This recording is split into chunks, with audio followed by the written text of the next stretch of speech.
Christian Fernandez, and I come from Mexico just to get Burning Crusade. My name is Jacob, and I came here to get a piece of the collector's edition of Burning Crusade, and we came from Tijuana, Mexico.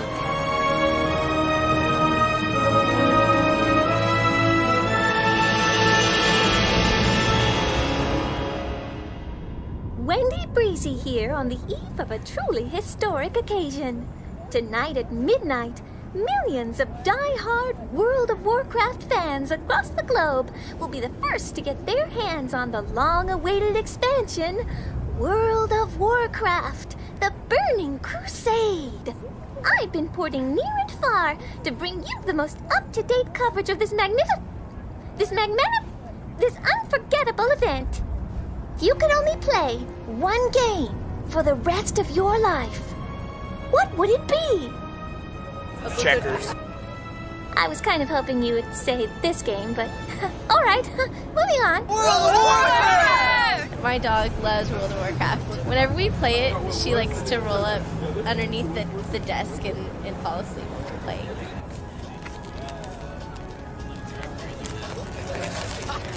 Well, I declare. Kill them! How could you kill them? How? Typically, I don't like gnomes. Level 60 priest on Frostwolf. I'm here because I'm such a devoted fan. Oh my gosh, it looks like you've been here forever. When did you get here? 6 a.m. So do you play Horde or Alliance? Horde! Horde! Horde! Hey, hard for the win! Horde! For the Horde! For the Horde! Alliance. Horde. Come on, man. Ganker or Genki? Oh, I gank noobs all day, every day. Everyone in line is a noob, and I gank all of them. Well, I hope you have lots of fun. I don't think many other people will. Ginker. Definitely. If they were online, she'd see where they were, and then she'd go just gank them forever. Because they killed me. No, they killed me first. I have a girl in RL, everyone. I swear.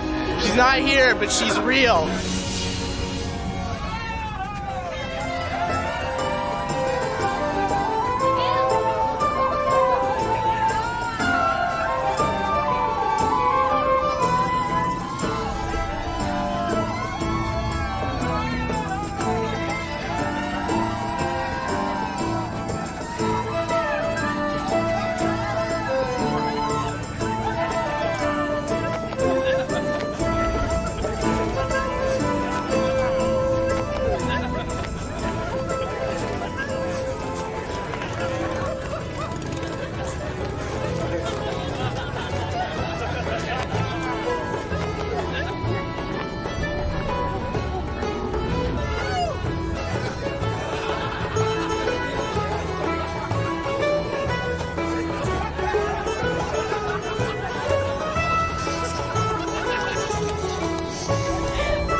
I'm just glad, you know, made it this far. I'm not going back now, you know.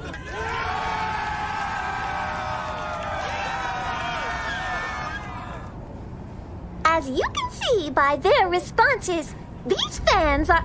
Oh, hang on a second. I just received a slash tell from the news office. This is it. The moment we've all been waiting for has arrived, and the doors have begun opening. Let's go inside for a closer look.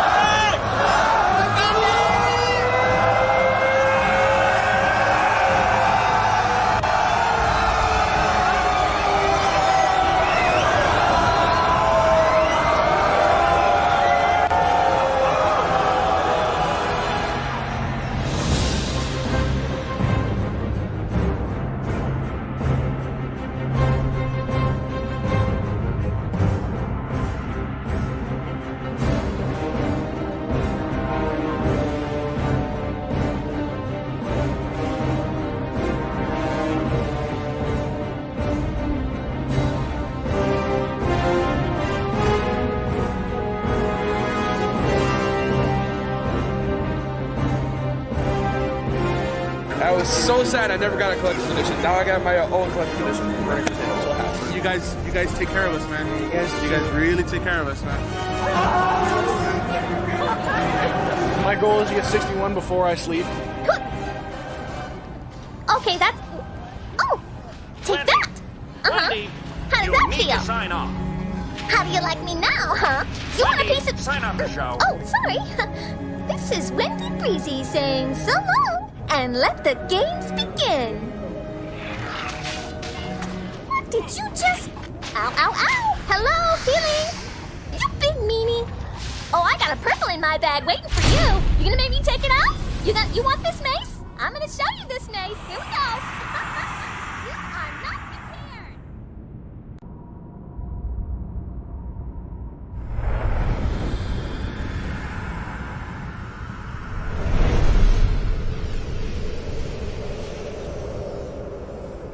Though tensions have risen between the Alliance and the Horde, the true enemy of the world lies unseen. Beyond the dark portal lies a universe of unending conflict,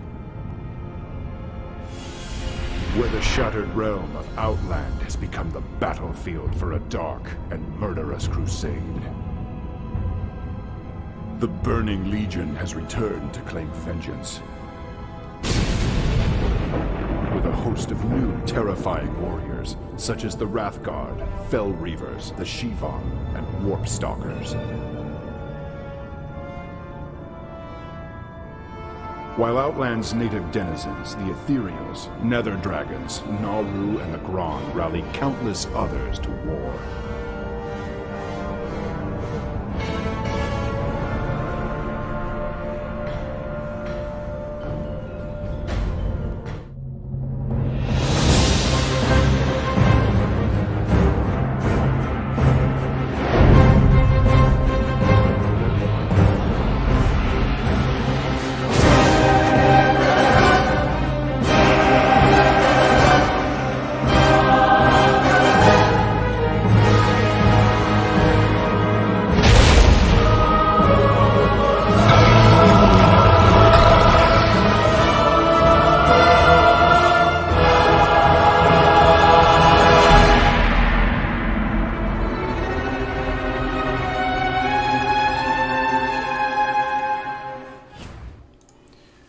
Alright, and just like that, ladies and gentlemen, welcome back to the stream. My name is Cargos, and I'm excited to present for your viewing pleasure today a brand new TBC show, Burning Crusade Classic Show. I am joined today by my good friend, my esteemed friend and colleague, TBC Big Brain.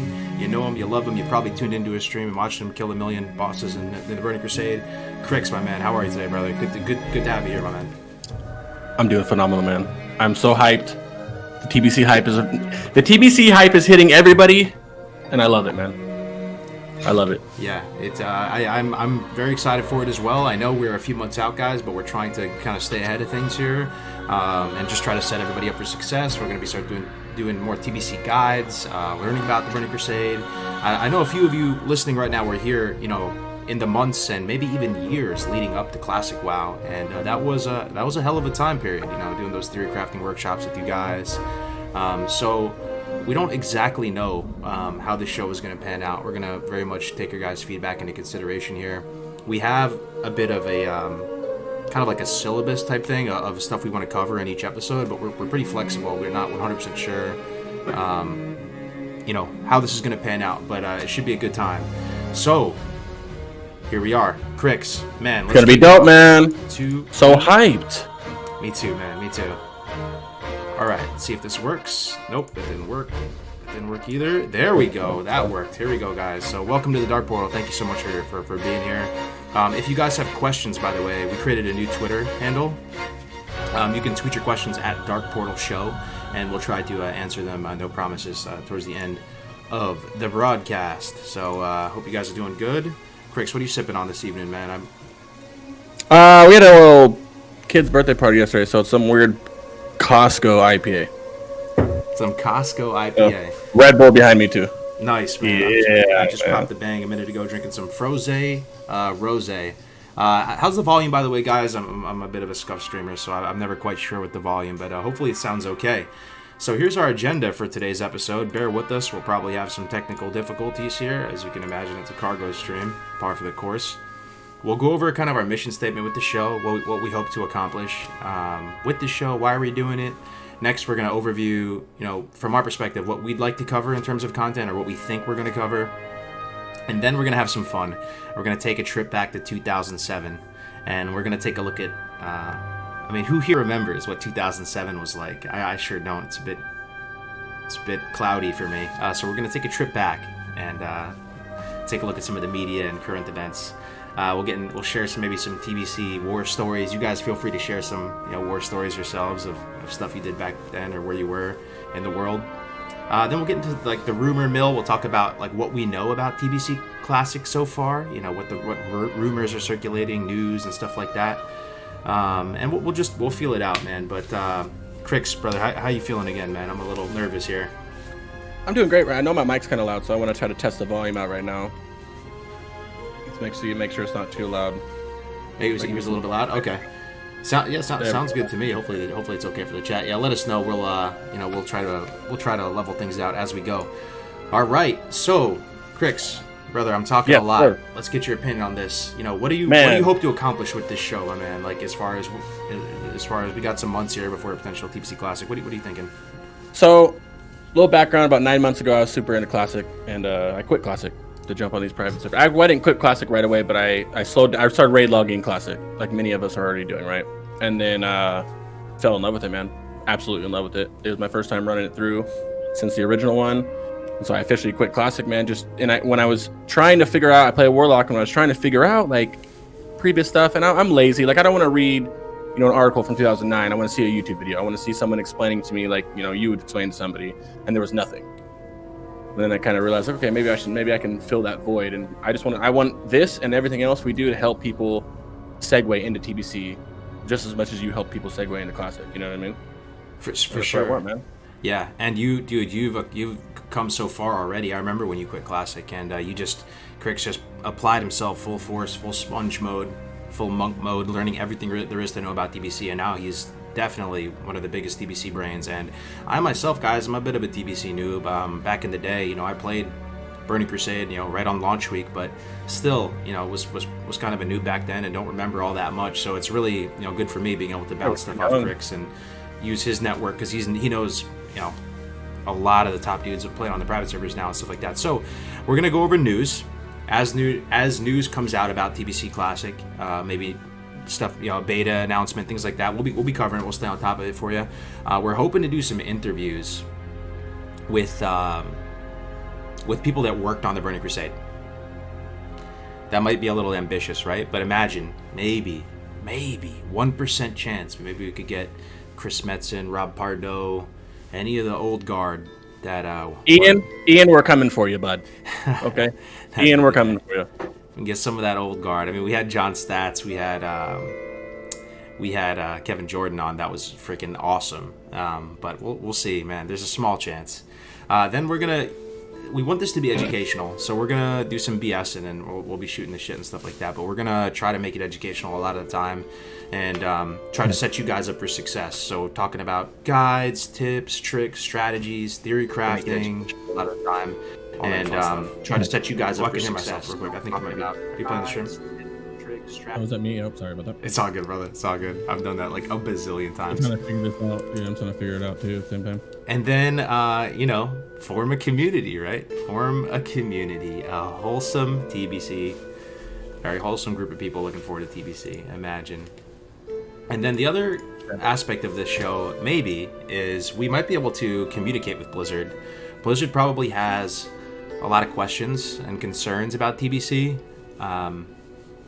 They even sent out that survey a few months ago, right? Trying to get our feedback on how we would want to see TBC. So maybe if we get enough traction, they could listen to us and we could just have some kind of, communication channel with them and give them some feedback and all that good stuff. So yeah, I think those same guys would be good for the show too, because they know more, especially that art direction they took, Absolutely. Vacated, thank you for the tier 1, brother. Bloodsail TBC, yeah, we'll get into servers and stuff like that too. So, content overview, and keep in mind this is super flexible. This will probably change, but this is our best stab at it for now. So episode 1, we're going to be doing what we said. Episode 2, we'll get into maybe a little more substantial stuff, how to prepare, overview of class changes, maybe talk about racials, professions, reputations, new stats. TBC is a wildly different game than Classic in so many ways. Episode 3, itemization, raid gear. I'll blow through this.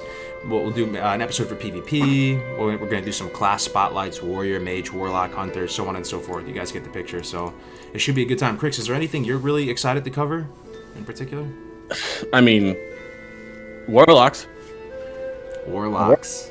Yeah, but just everything. The raids, specifically the raids, PvP, warlocks. I mean, it just... Yeah, everything. Dude. Yeah, I mean, what class you guys playing? Let's get some engagement here in the chat. What class are you guys gonna play in the Burning Crusade? You guys have any? It's okay if you don't have it figured out and you're still trying to figure it out. I'm kind of 90% sure I'm gonna play a hunter, but not sure yet. I mean, you're going warlock, right, Crix? Yeah, I'm going warlock with a pally alt, either a hunter alt right away or a priest. I'm gonna be focusing a lot on PvP more than not in TBC. Nice, man. You're gonna make zone tour videos like you did. You know, I had so much fun with those, and over time, those videos have gotten a bit of attraction over time. I think it'd be kind of cool.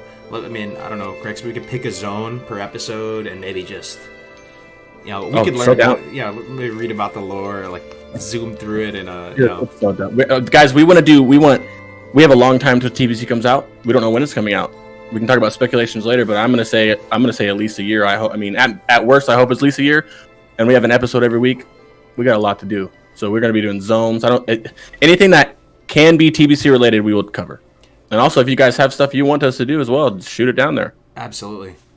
Okay, I'll turn Crix down a little bit. It sounds good to me, but some people are saying a little loud. I got you. I'll turn it down like 25%. So yeah, I mean, dude, you guys are all here for the pilot episode. Episode 1. We're in it together, guys. This is it. So let's get into some of the fun stuff now. 2007 Time Machine. Here we go. All right, you guys ready? What's the best Time Machine emote you guys got in Twitch? Let's get ready, guys. Try to close your eyes, like visualize 2007. What do you guys, before you do it, what does anybody even remember? What's the biggest thing besides outside of World of Warcraft related? Even if it's media-wise, whatever, that was in 2007, that was huge. Well, we got a couple things here.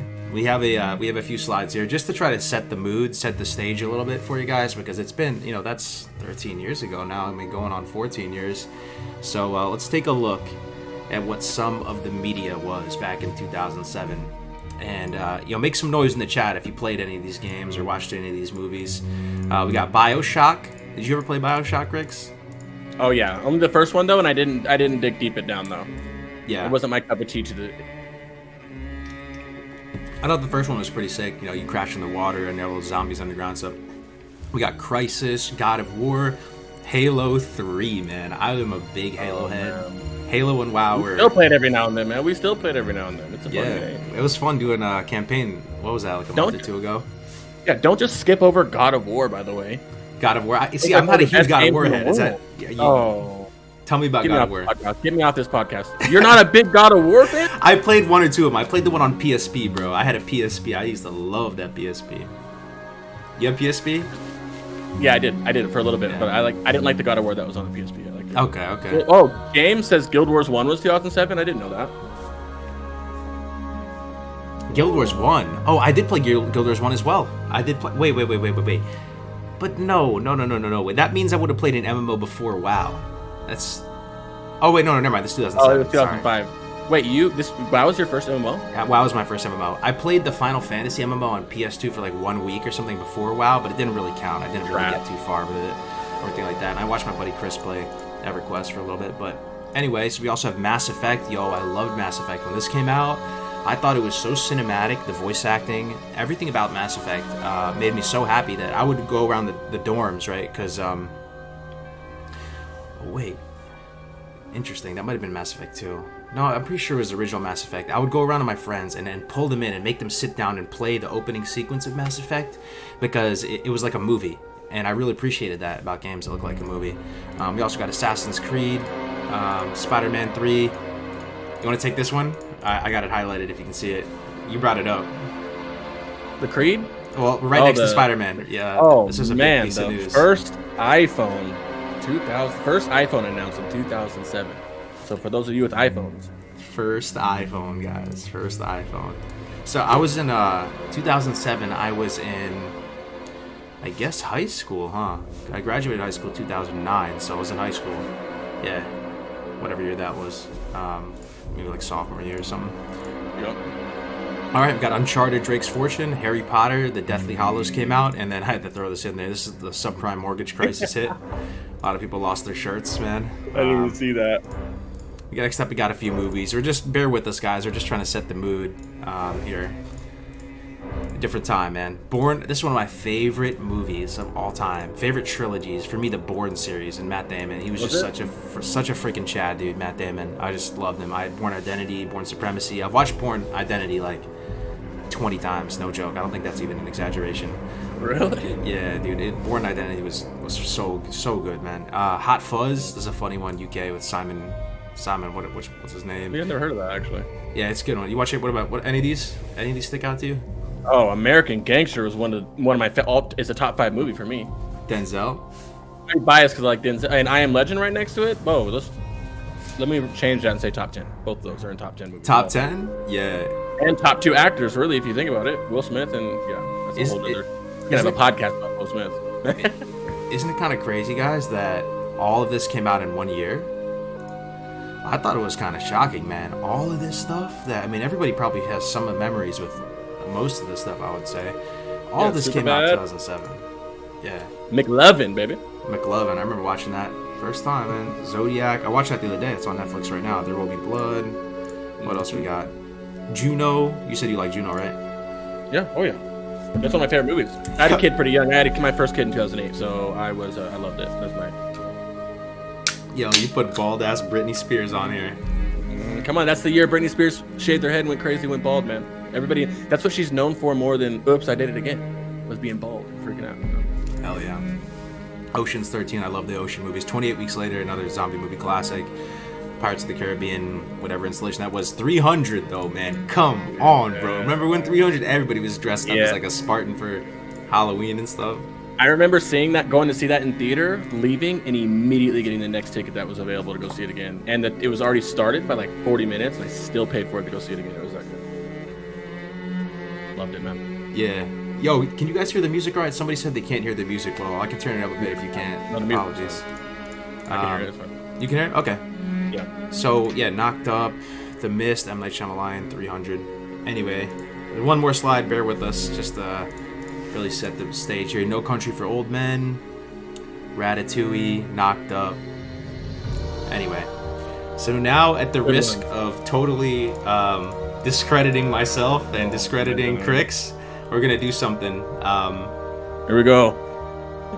I don't know if it's a good idea though, guys. We're gonna show you some pictures of us. I think Crix only has one incriminating photo from back in 2007. Oh, 7, baby. That junior year in high school, I remember getting beat up like 2 days after I got that picture taken. Maybe this is a bad idea, bro. Should we skip the slide? Carter's gonna have an afro? No, you gotta show it, bro. What you mean? Nah, man, dude. You only have one photo, bro. I have like... There's 2 in there, but it's okay. Yeah, bro, because you got more just pictures. On the Facebook. You gotta, they want to see it. They want to see it. Let's go, baby. Yo, it's honestly like... Get that clip ready, Silver Sable. You get the clip ready. I have to, legit, apologize. Like, I'm so sorry that I even was on this wavelength. Alright, here it is. 2008 and 2007. You can even see it on the camera right there. 2008. This was Crix. Like, these are Crix. Yo, Crix was kind of a... We're looking like some snacks. These are Crix. Oh my god, I was a little nerd, bro. But all these guys, I just want to say, like, all of these guys I played TBC with. This right here, to my right, we're like in Japan in this photo. This is my man Jim. He played a druid and then a death knight in Wrath. This is my man Michi. He played. I hit 2K2s with this guy, Rogue Mage. He played Rogue. I played Mage. His character name was Suzaku. This over here is my man Jose. His character was his name Luminix, Blood Elf Paladin. I remember when he got what was that one weapon? Anyway, I mean, these people I played TBC with, and it's just cool seeing them here. Shout out to them. That's crazy. Well, you know what's crazy is back then in all these pictures, we were all hours within of playing TBC during that day, and now here we are, a million years later. I know, man. Talking about another game. I don't know how I feel about that. We're still playing World of Warcraft so many years later. I don't know if my life is a colossal failure or what. If we're bringing good times to people and good education, then it's for a good purpose. Yeah. Anyway, so that's 2007. Hopefully people remember what it was like back then. Okay, so we're going to get into a little bit more of a substantial... oh, wait, no, I think we have Rumor Mill first.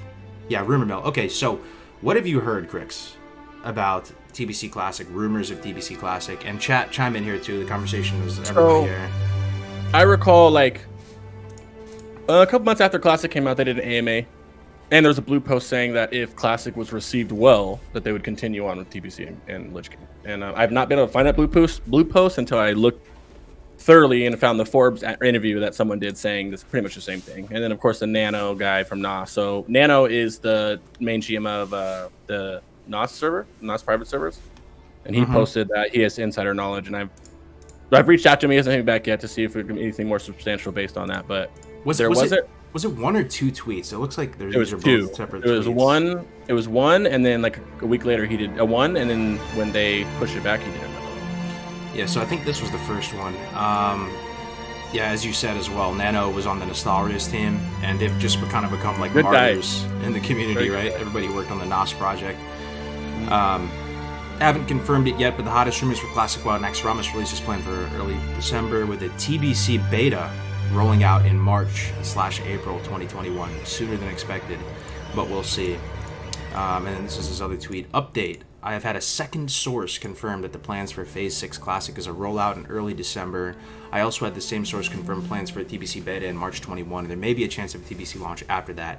May, in fully caps out letters, be sooner than expected. So I guess this is teasing that it could potentially be in May, right? So yeah.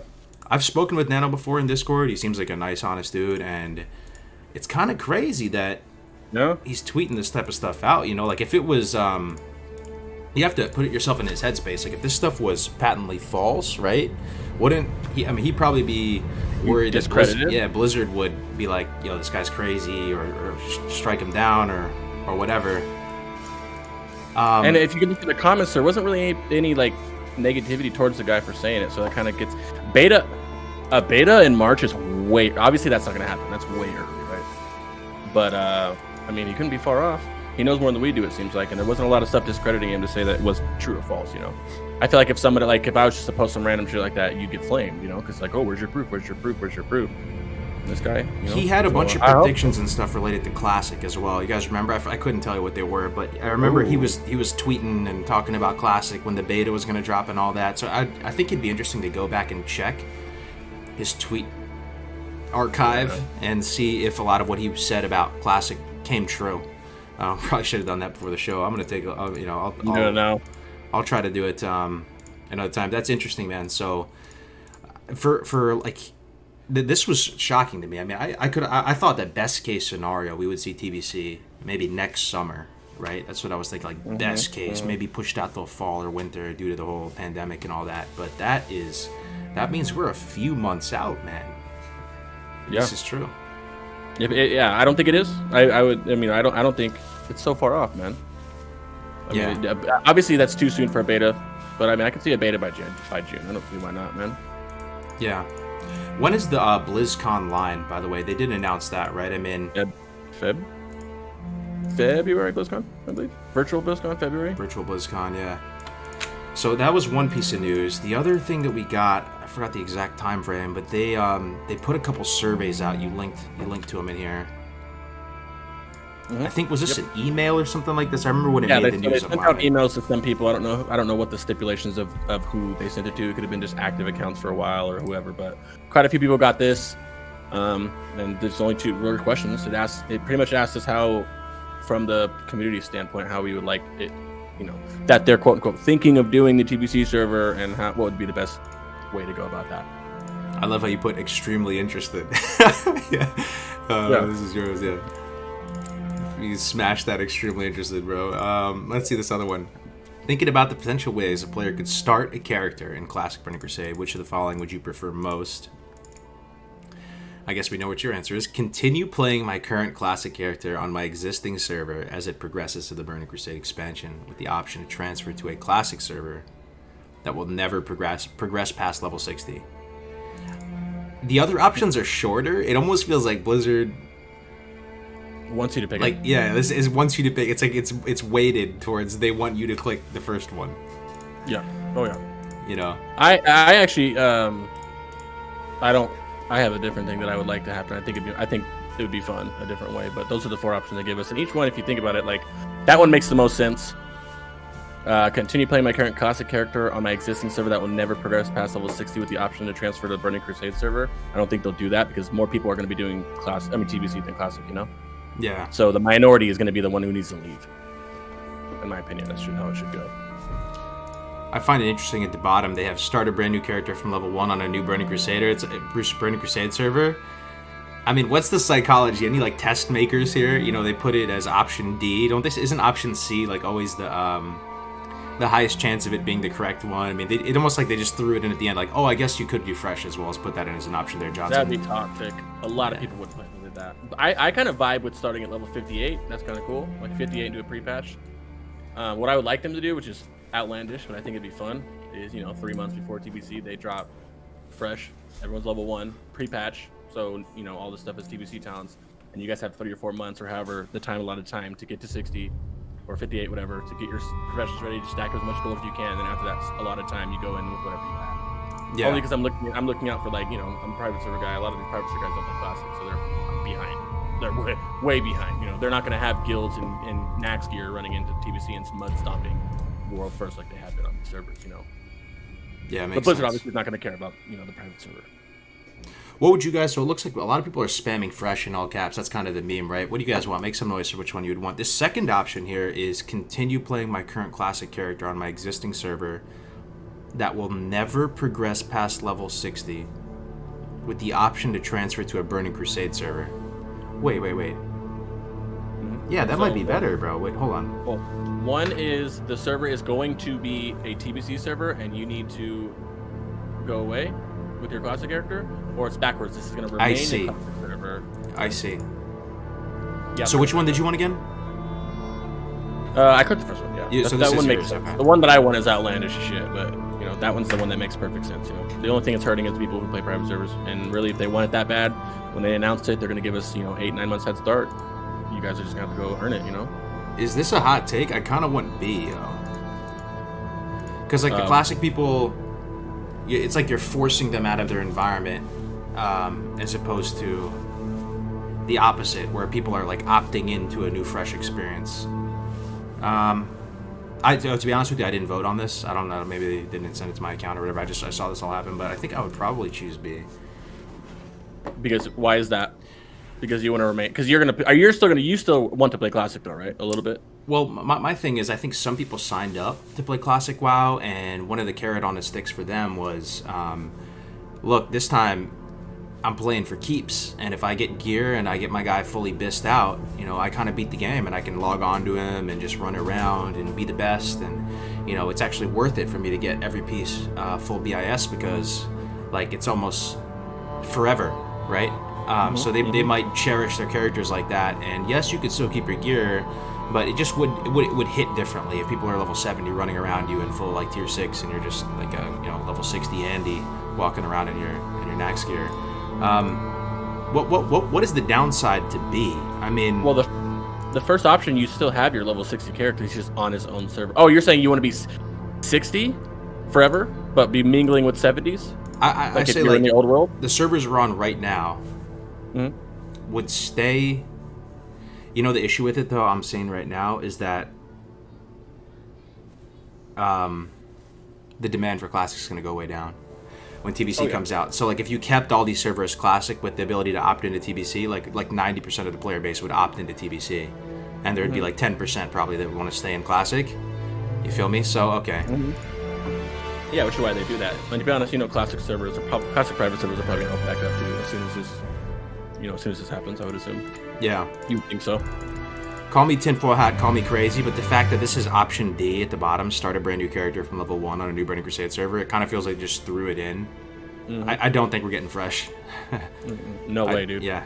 I think it'd be fun. I like freshes, bro. That's why, Rush is 60 and now 70, and it'd be kind of fun, but not for everybody.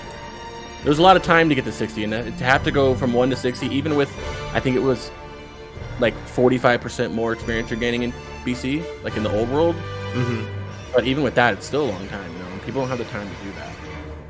And then get to 60, because the 60 to 70 grind's, going to be a while too. Has Blizzard in the past, have they ever done something where they've launched some fresh servers, like alongside an expansion? There's a good amount of people in here. Like, think back, like Kata launch, whatever, Mist's launch. Did they ever launch some new servers alongside an expansion? No. They just pre-patch into the next expansion. No? Yeah. Because then there would be a precedent you could point to. I mean, because that sounds like it'd make the most people amount of people happy. So imagine they did go with option A, where all the servers roll into TBC servers, because that's what the majority of players want. You can opt your character to go to a classic server and stay at 60, but they also had a couple, or like maybe one fresh TBC server. Would that be so insane? Yeah, you guys are saying they have added servers with it? They did for TBC? Yeah, we don't mean the expansion, though. Yeah, they add a new server every expansion. Yeah, I think, were you trying to think... What was your question, Carlos? How are you... My question was that...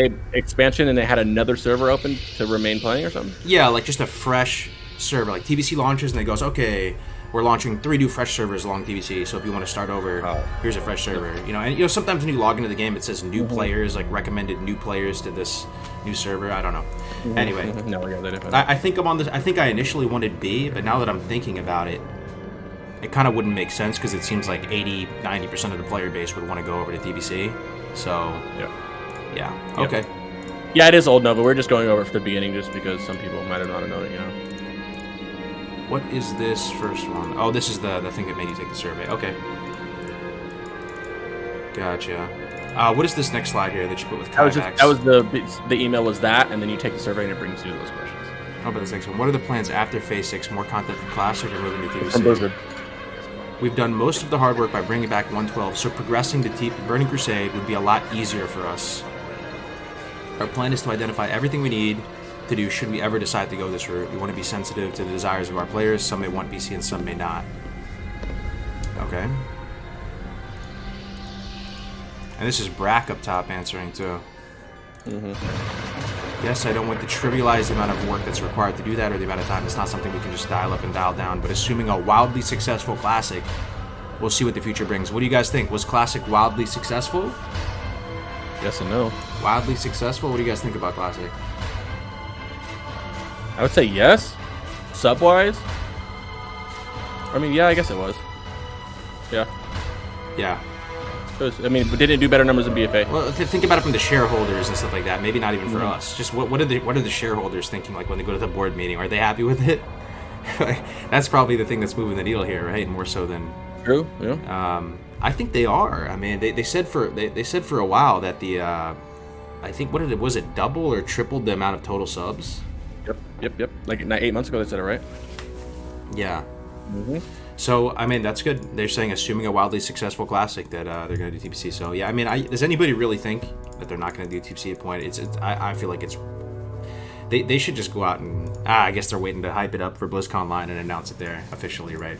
There's a hype play there. But I was there at the last BlizzCon, man, with Grays and DefCamp and Melderon. We linked up, and on stage, they had this retail panel for WoW, and somebody raised their hand and asked, they said...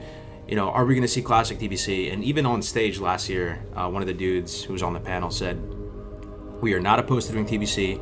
We'd like to do TBC, but we just want to do it in a smart way. And he just left it kind of ambiguous like that, but there was no like adverse response to it whatsoever. So we're going to look really stupid if there's no TBC, but I'm like 95% sure. It's like 95. Well, betting everything on it, man. Yeah, betting everything on it, so it has to be. Just make sure you guys are ready. And how do you make sure you're ready? By staying tuned. That's all you got to do. Yeah. Stay tuned, and you guys will be ready. Now to the spicy shit. Look at Crix, yo. Crix with the slide, dude. The slide looks good, Crix. Yeah. I've been turning Crix on the slides, guys. You know how I love my slides, right? This looks nice, man. My teacher is Cargos. If I make it, it's because of him. He's my fucking sensei. So this is like it could arguably the most. I mean, I can't say it's the most exciting thing about. I mean, you could say it's the most exciting thing are the new races. That's the biggest thing about TBC is the 2 races that open up. I feel like one race, Draenei, is way hard hitting in comparison to the Blood Elf, but the Blood Elf has that look, you know. The Blood Elf gives those people who've always wanted to play Horde, but they don't want to live in the dirt and look like shit. Now they can play a pretty class, you know. And there's a lot of telling you right now, there's 1.5 million. There's more female Blood Elves than anything else I ever see on any of my servers I play on. Yeah, yup. I mean, so what was the design inspiration you guys think for Draenei and Blood Elves? Were Draenei even part of like the original lore in Warcraft 3? I don't think so, right? I never saw Draenei in Warcraft 3, but I guess I would, if I had to take a stab at it, I would guess that Blizzard wanted to create a pretty race for the Horde. That's the easy answer, like because the Horde was kind of. How do you describe the Horde, man? The Horde was kind of Zug, bro. Just yeah, dirt. Kind of. They were the first clean class, right? And I don't remember the lore of it, but ugly. I mean, Def Camp loves female orcs, though. Def Camp loves female night elves as well. No, he hates female night elves, dude. He didn't date a girl because she was a female night elf hunter. But yeah, they're pretty bestial looking, I would say. So they wanted to add a pretty race, and I used to make fun of Blood Elves, but I don't know if I'm getting closer to that dirty 30 or whatever it is, man. But I'm kind of appreciating all the races a bit more, even Gnomes, I gotta say. And then Draenei, someone's got to tell me the inspiration for Draenei. Where did they even come up with that, bro? From space. That's all I know. That's all I know. From someone space. else probably know more. Yeah, they're cool. They're beefy. I guess arguably the best racials in the world. They're so good. I like them. StarCraft. I think that they wanted to give Alliance a Brolic race. I mean, the Draenei are Brolic, right? But I mean, the thing is, the Night Elves are absolutely yoked. They got the prison yard body, the Night Elves. Like, people are sleeping on the Night Elves, dude. They're like 7'6", and they're just absolutely, like, stacked. But, well, if you think about all the other races that Blizzard has added over the years, what else would have fit to fit into BC? You're going to Outland, it's first time you're really going to a different planet, or whatever the hell the issue is, and you got a class crash landing. It kind of a race crash landing, you know what I mean? If you think about the other, like with the monk, all these other stuff that they added, the pandas and stuff. What was the next one they added? Well, let me ask something, Chris. Let me ask you, man. Let me ask you this. Let me ask you something in the chat too, guys. If you could replace the races in TBC with anything you wanted, anything. Think of all the different creature types in World of Warcraft. If you could replace either the Alliance or Horde race, what would you guys choose? It was Gnome until I am a Gnome on one of my servers, and I love Escape Artist. It probably still is Gnome. I'd probably say Night Elves can buzz off for Alliance side and Horde side. What would you put in their place, though?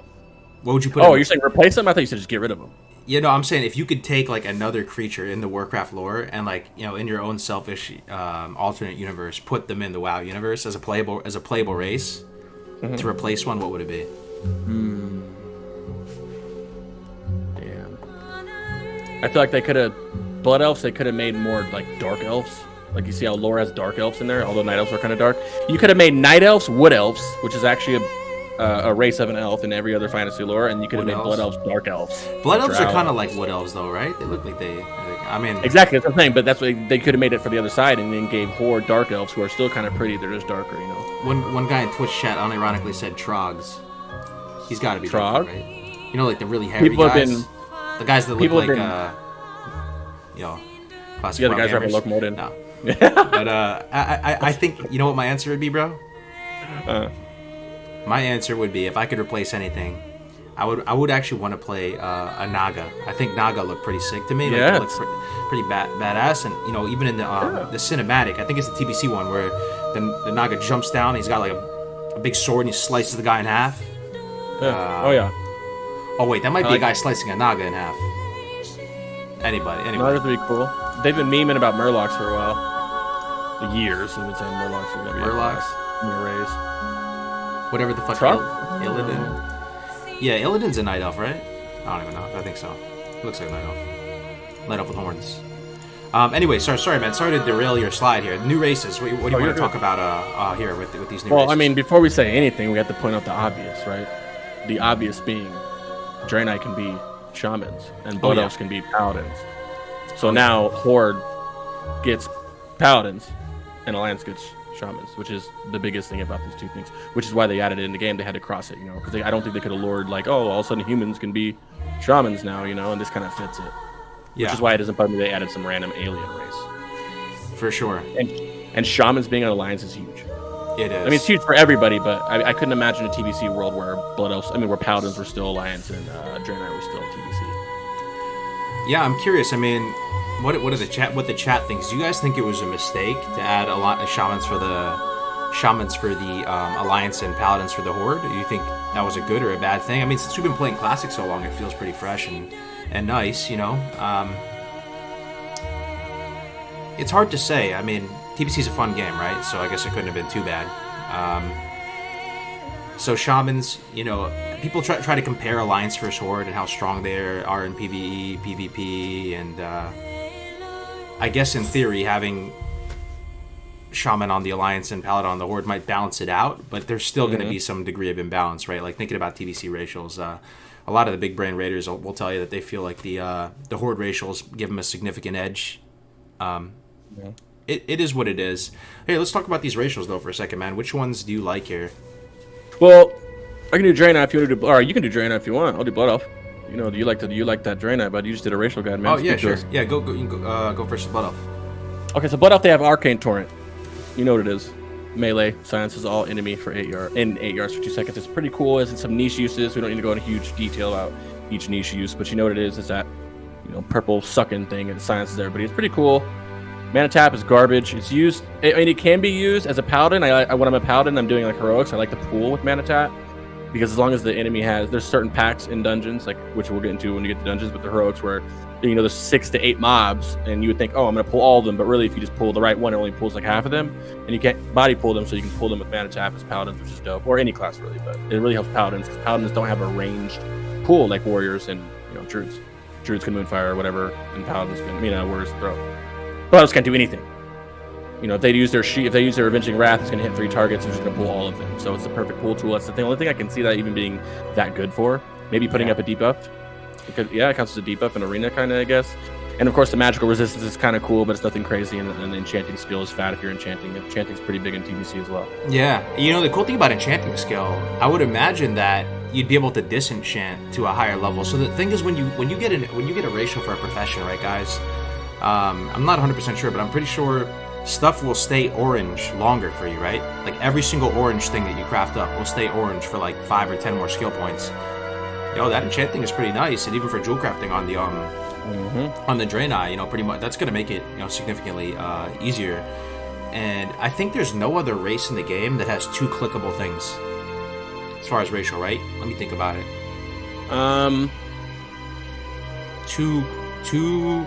Two abilities. Anything? I don't think so.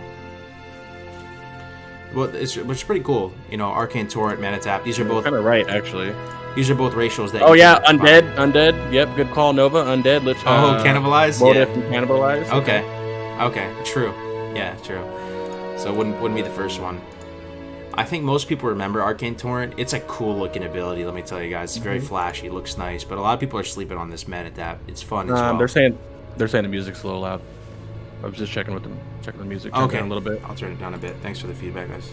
But the voice is good still. Yeah, I'm just asking every now and then. Anyway, turn it down a little bit here. Should be a little better now, guys. Thanks for the feedback.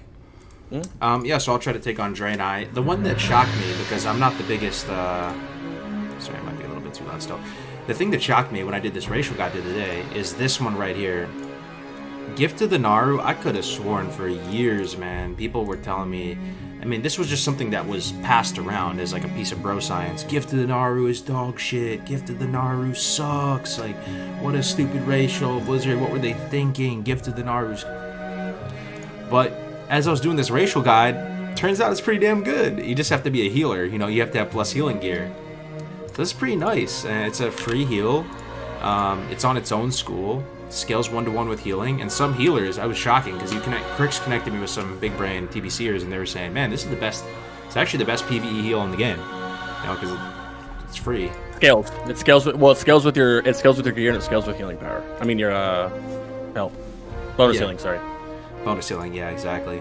And then this, we were talking to Juvie the other day. Remember, he was saying how fat this was, the melee hit and the spell hit, dude.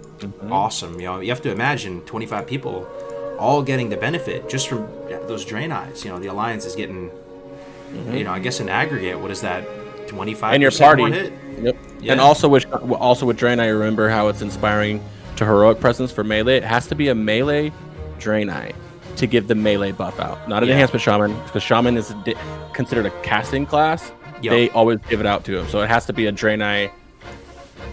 Whatever the fuck, as long as it's a melee. Which is easy to get it twisted, because I actually misremembered this. I thought that depending on what class you were, you would get a different either heroic presence or inspiring presence, but it's based on the Drain Eyes class.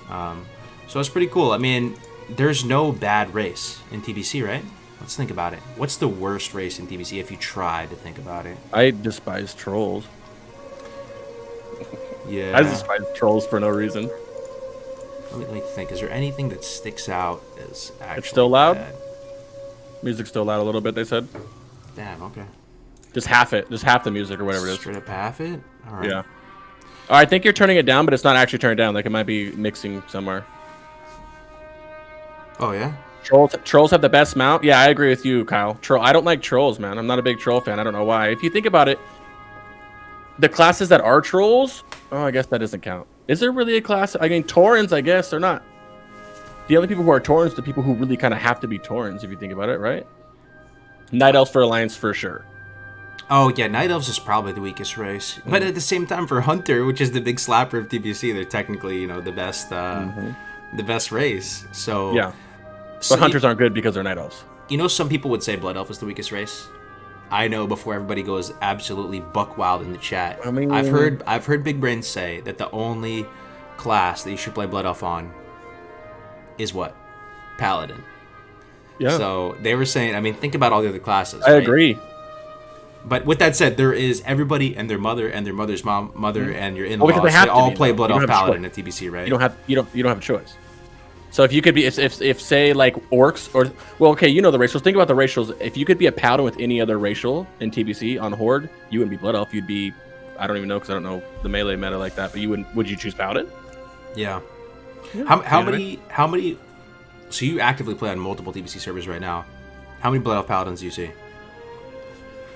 Oh, a shit ton. Every Horde paladin. Blood Elf Paladin. And to be specific, female Blood Elf Paladins. I'm not even kidding. They're almost all female. Juvie, female Blood Elf Paladin. Almost everybody's a female Blood Elf Paladin. That's the flavor of the month at TBC. If you're trying to stay ahead of the curve and stay edgy and stay the underdog, don't roll Blood Elf Paladin. That's yeah. And there's a lot of Drain Eye too, as you can imagine. But Draeners are pretty cool. Draeners don't bug me as much as Blood Elves. Blood Elf starting zone is BIS. You could say that. The fastest leveling, like if every race was supposed to start level 1, the fastest is Blood Elf. It's beautiful too. The Blood Elf zone, right? The Blood Elf, it's beautiful. Hey Longo, thanks for the 5, man. Okay, so let's move on to the next race. Thanks for putting this together, man. This is really nice looking slide. All right, dude. How many did you do, dude? This is looking nice, Critics. New World and Zones. Map of the Outland. Check that out, guys. Map of the Outland. Let me see if I can blow it up a little bit so you can see it. The first episode, guys, isn't going to be super, super hard hitting. Yeah, this is just going to be one where we're all mingling and getting to know each other and talking about. Before we stress about every week about the podcast, we can do a nice little friendly one. Yeah. Yeah. I just do a map there just for people who maybe haven't played at TBC in a while or don't know the zones. Just that's what it looks like, man. Get used to it. It's You'll be flying around everywhere. Yep. You have a favorite zone? My Nagrand is my favorite zone. Overall, that way everything. I love the quest in Nagrand. It's my favorite out of all the questing zones. Zangarmarsh, of course, but everybody says Zangarmarsh. Actually, not a huge fan of Zangarmarsh. There's a lot of running around, but Nagrand is. It's just the quest there. There's almost no no collection quests. It's a lot of slain quests. All those mastery quests where you have to kill 20 of these. And you got to kill 20 of these over and over and over again. That's pretty much all it was, right? And versus Zangarmarsh is 80% collection quest. Hellfire's AIDS, no matter where you are. Blade's Edge is depressing. Netherstorm is just huge and usually a PvP storm while everybody's there, But I do like Netherstorm. I'd say it's Netherstorm's second best. Netherstorm is pretty cool. Netherstorm grew on me just because, to be honest, I never really went in those bubbles. See these? You can see them, they're little pink things. I didn't go into them much because I was kind of a noob back in, I wasn't that much of a noob, but for some, you can not go in those bubbles. Like you could just play TBC. Yeah, the anymore. bubbles Go are. ahead. I think it's the rep is called Consortium, and there's a whole bunch of. That's actually the best quests in Netherstorm are in those bubbles. You missed out. Yeah, Because it's not beautiful. purple. It's like as soon as you enter that bubble, it's like you just walked into Grand. Pretty much. While you're- You know what it reminds me, actually, if you walk in those bubbles, it reminds me of Skolazar Basin. Like, it's almost too colorful and bright and vibrant inside them. It's really cool. Yeah. The zone that's growing on me the most is Zangarmarsh. That might be kind of the normie answer, but I really like the music and the atmosphere there. The mushrooms, very original. There's also a lot of fun stuff about the zone. Like, you can get those buffs from killing those spore bats. You can get the blessings from those big guys from Warcraft 3, those big trees. Just a really nice zone. Okay. And also with Zangarmarsh is what it's beautiful, but there's a lot of what I like about it is there's a lot of different monsters that you're killing. You're not really killing the same kind of monsters. You got the ones in the water. You got to go deep in the water. There's Naga camps that you have to kill that are actually it's like Zangarmarsh actually had some kind of rough quests, you know. And that's also where you really got to start grouping up. Towards the end of Hellfire, you have to start grouping up for a few of your quests, you know. Yeah. So we kind of land on different sides of and I kind of defer to your experience here. We were talking the other day about what your plans are going to be for TBC, and it was making sense to me, like, oh my god, I'm going to dungeon cleave the whole way, like, how could you not? But you actually don't think the dungeon cleave meta, it may be overhyped. I know it's kind of a quick aside, but the only reason I say that is because on the freshest server that launched about 3 months ago was 2.5 months ago. It was it's completely Biz-like experience wise, right? It's 1% in Outlands, exactly the same exact experience as Blizzard was, and it was packed because it's just one server. There's no layers on the private servers, and there's 10,000-15,000 people on Hellfire, fucking trying to level, and everybody tried that. Half the people tried to go meta cleaving, and they weren't making any progress on it. But I did not stick with it. I see Vegan Fox in chat, and he's also in my guild. He's one of the best mages on TBC servers, and he's saying he would know a lot because he has a lot of practice with these. Yeah, we were playing Among Us. I don't think it's worth it, man. That dude raids with you? Yeah, he's playing Among Us. Yeah, that's him. He's Juvie. Wow. He's wording Juvies right now. Oh, nice. That's what's up. Yo, Force Ghost with the 50, man. Ooh, THC, my brother, man. Good luck. Yo, supporting the pilot episode. You love to see it with the 50. This is an awesome idea, guys. Sorry, I've been away for a bit. Yo, thank you for the continued support, THC, man. Appreciate you, brother. Yeah, but Vegan's fine. If you were to dungeon cleave, if you were going to spell cleave, it's definitely prop. I would definitely run prop pay Wrestle Shaman for, they have totems, lust with the one mage and the 2 warlocks. You can run a hunter too. I like hunter instead of a mage sometimes because they have frost traps and they can pump damage out for the bosses when you get there. Because either way, you're cleaving. Because all your rep grinds is you running the same dungeons over and over again. I just don't think experience-wise. I tried it. I did it for like 2 runs and I got like 8% of a level, right? So I don't think that meta is going to be dungeon cleaving. Even if it is, I'm not going to do it. For some reason, when I think about dungeon cleaving, guys, in a TBC environment, think about it, guys. It doesn't even sound that bad. You know why? They made so many dungeons for TBC. Let me quiz you, Crix. Can you name every single TBC dungeon off the top of your head without looking it up? Can you guys in the chat? Can you name every single dungeon? I think I can. Okay, go. Yeah, I think I can. Go. Oh, Don't shit. look it up. Close your eyes. Close your eyes. Yeah. Close your eyes. Close your eyes. Put me on blast. I can start with I'm gonna do Hellfire last because I never run those. I know Zangarmarsh is gonna be from the left. It's Slay Pin, going in order because there's 4 instances there. It goes Slay Pins, Steam Vaults, SSE, Underbog. Oh, you're doing even the raids too? Okay. All right. The Grand. There's nothing in the Grand, right? Nothing in the Grand. Auk is Shadow Labs, Auk. What's on the left? Well, Auk isn't one, right? Isn't it just Shadow Labs? Auk Crypt. No, it's Auk Crypts. Yeah. Auk Crypts. Yeah. Shadow Labs, Auk. And one of them I can't remember at the time. Sethic Halls is what it was, actually. It's Sethic Halls. And then the Tempest Keep ones is the Raid, which is Tempest Keep, or it's called the Eye, or whatever. There's 4 in Okinden. Botanist, Mech. We can do it together. The ones in Okinden are Sethic Halls, Shadow Labs. Yeah. Auk Crypts. Aukanai Crypts. Crypts. Isn't there one more? No, that's it. Okay, my bad. I thought the Shadow Labyrinths. Yeah, Shadow Labyrinths. Okay. And then Blade's Edge has Gruul there. There's no dungeons there. Netherstorm is Mech, Bot, Arc, the Raid, Tempest Keep, and then I don't remember all Hellfire. Ramparts, Shattered Halls, Blood Furnace, Mech Daredon's Lair, the Raid is there. Yeah. Let's go! TBC, get hype! You miss them. Mana Tombs, because I just saw chat. Nope, you missed them. Did you say the Caverns of Time ones? Mana Halls, yeah, I forgot Mana Tombs. I've never actually ran Mana Tombs, actually. Caverns of Time. Did I forget another one? Did you guys forget the Caverns of Times one? Oh, the Keepers of Time ones. Yeah, OHF, BM, yeah, Mount Hydril. Yeah, I forgot those. Yeah, dude. I only run them once. Yo, yeah. remember guys? Old Hills Brad battle. Also, Black Morass, the Deeb. Oh yeah, BM is so miserable. That's good shit. Yeah. Magister's Terrace too. Yep, thank you, vegan. Never done that one either. So think about it. Think about everything he just listed, guys. Those are all the dungeons in TBC. There's a massive amount of dungeons in TBC. And they're all pretty sick. Like, they're not that linear. They're there's fun. a dungeon slide too. Yeah, it's nice. It's so much fun, man. There's so many. We couldn't even. I mean, it's a whole episode of talking about dungeons, which we'll have Grays on there for that because he's doing them anyway too. So it's like perfect, man. We missed one, dude. What?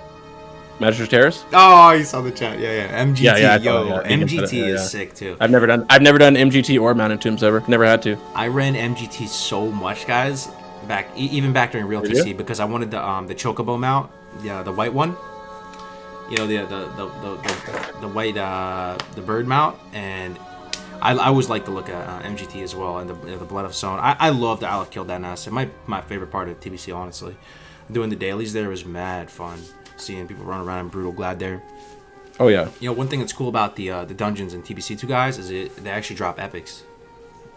It's the last boss only though, right? Yeah, last boss. And is it only on heroic? It's only on heroic, the epic? Last boss can drop epics. They can drop epic gems, and they do drop primal nethers no matter what. And they can drop, what's the other one? Badges. Oh, they do drop badges of justice. Every boss does. Yeah. The epic is not. Vegan can correct me. I don't think it is a for sure epic. I know it's a high chance of one though. It seems to drop. But you see him dropping quiet. Yeah. So, is it? Wait, isn't it? So the heroics, that last boss of heroics, is it a high chance or a low chance that drops an epic? I'm trying to remember right now. I mean, it seems pretty fair. Oh, it's 100%. Yeah, vegan. I think that's just endless though. 100% last boss. That's just an endless thing. I don't think that's Blizzard because Kara's not like that. Kara's end server's not like that. So, I don't know if there's an exact number, but I know I've seen them enough. Epic gems? We're talking about epic items. Epic gems are not for sure drop either. Oh, it's the nether thing, or the it drops. Primal nether. Yeah. There we go. Primal nether is 100%. Yes. Yep. That's used for crafting. Everyone needs one. Depends on what you're crafting. Yep. Every single crafter that needs like a big huge item made, leatherworking, tailoring, they're gonna need one eventually for some sets that they use. Yeah. So there's a lot of great dungeons in TBC. Heroics are magical. Normal's kind of garbage. Heroics are fun, man. Yeah, heroics. Honestly, if you just patterns too, purple patterns. The best gear that needs to be crafted, you have to get their patterns from dungeons. You need to do dungeons. You're not going to be able to get your way out of doing it. Yeah. If you just leveled up and played TBC just to do the dungeons and just do the heroics and never raided, like, you would still have a good time. They're actually so much fun, man. For sure. Do you have a favorite dungeon? I'd probably say I begrudgingly really like Arcatraz. Heroic when it's on heroic.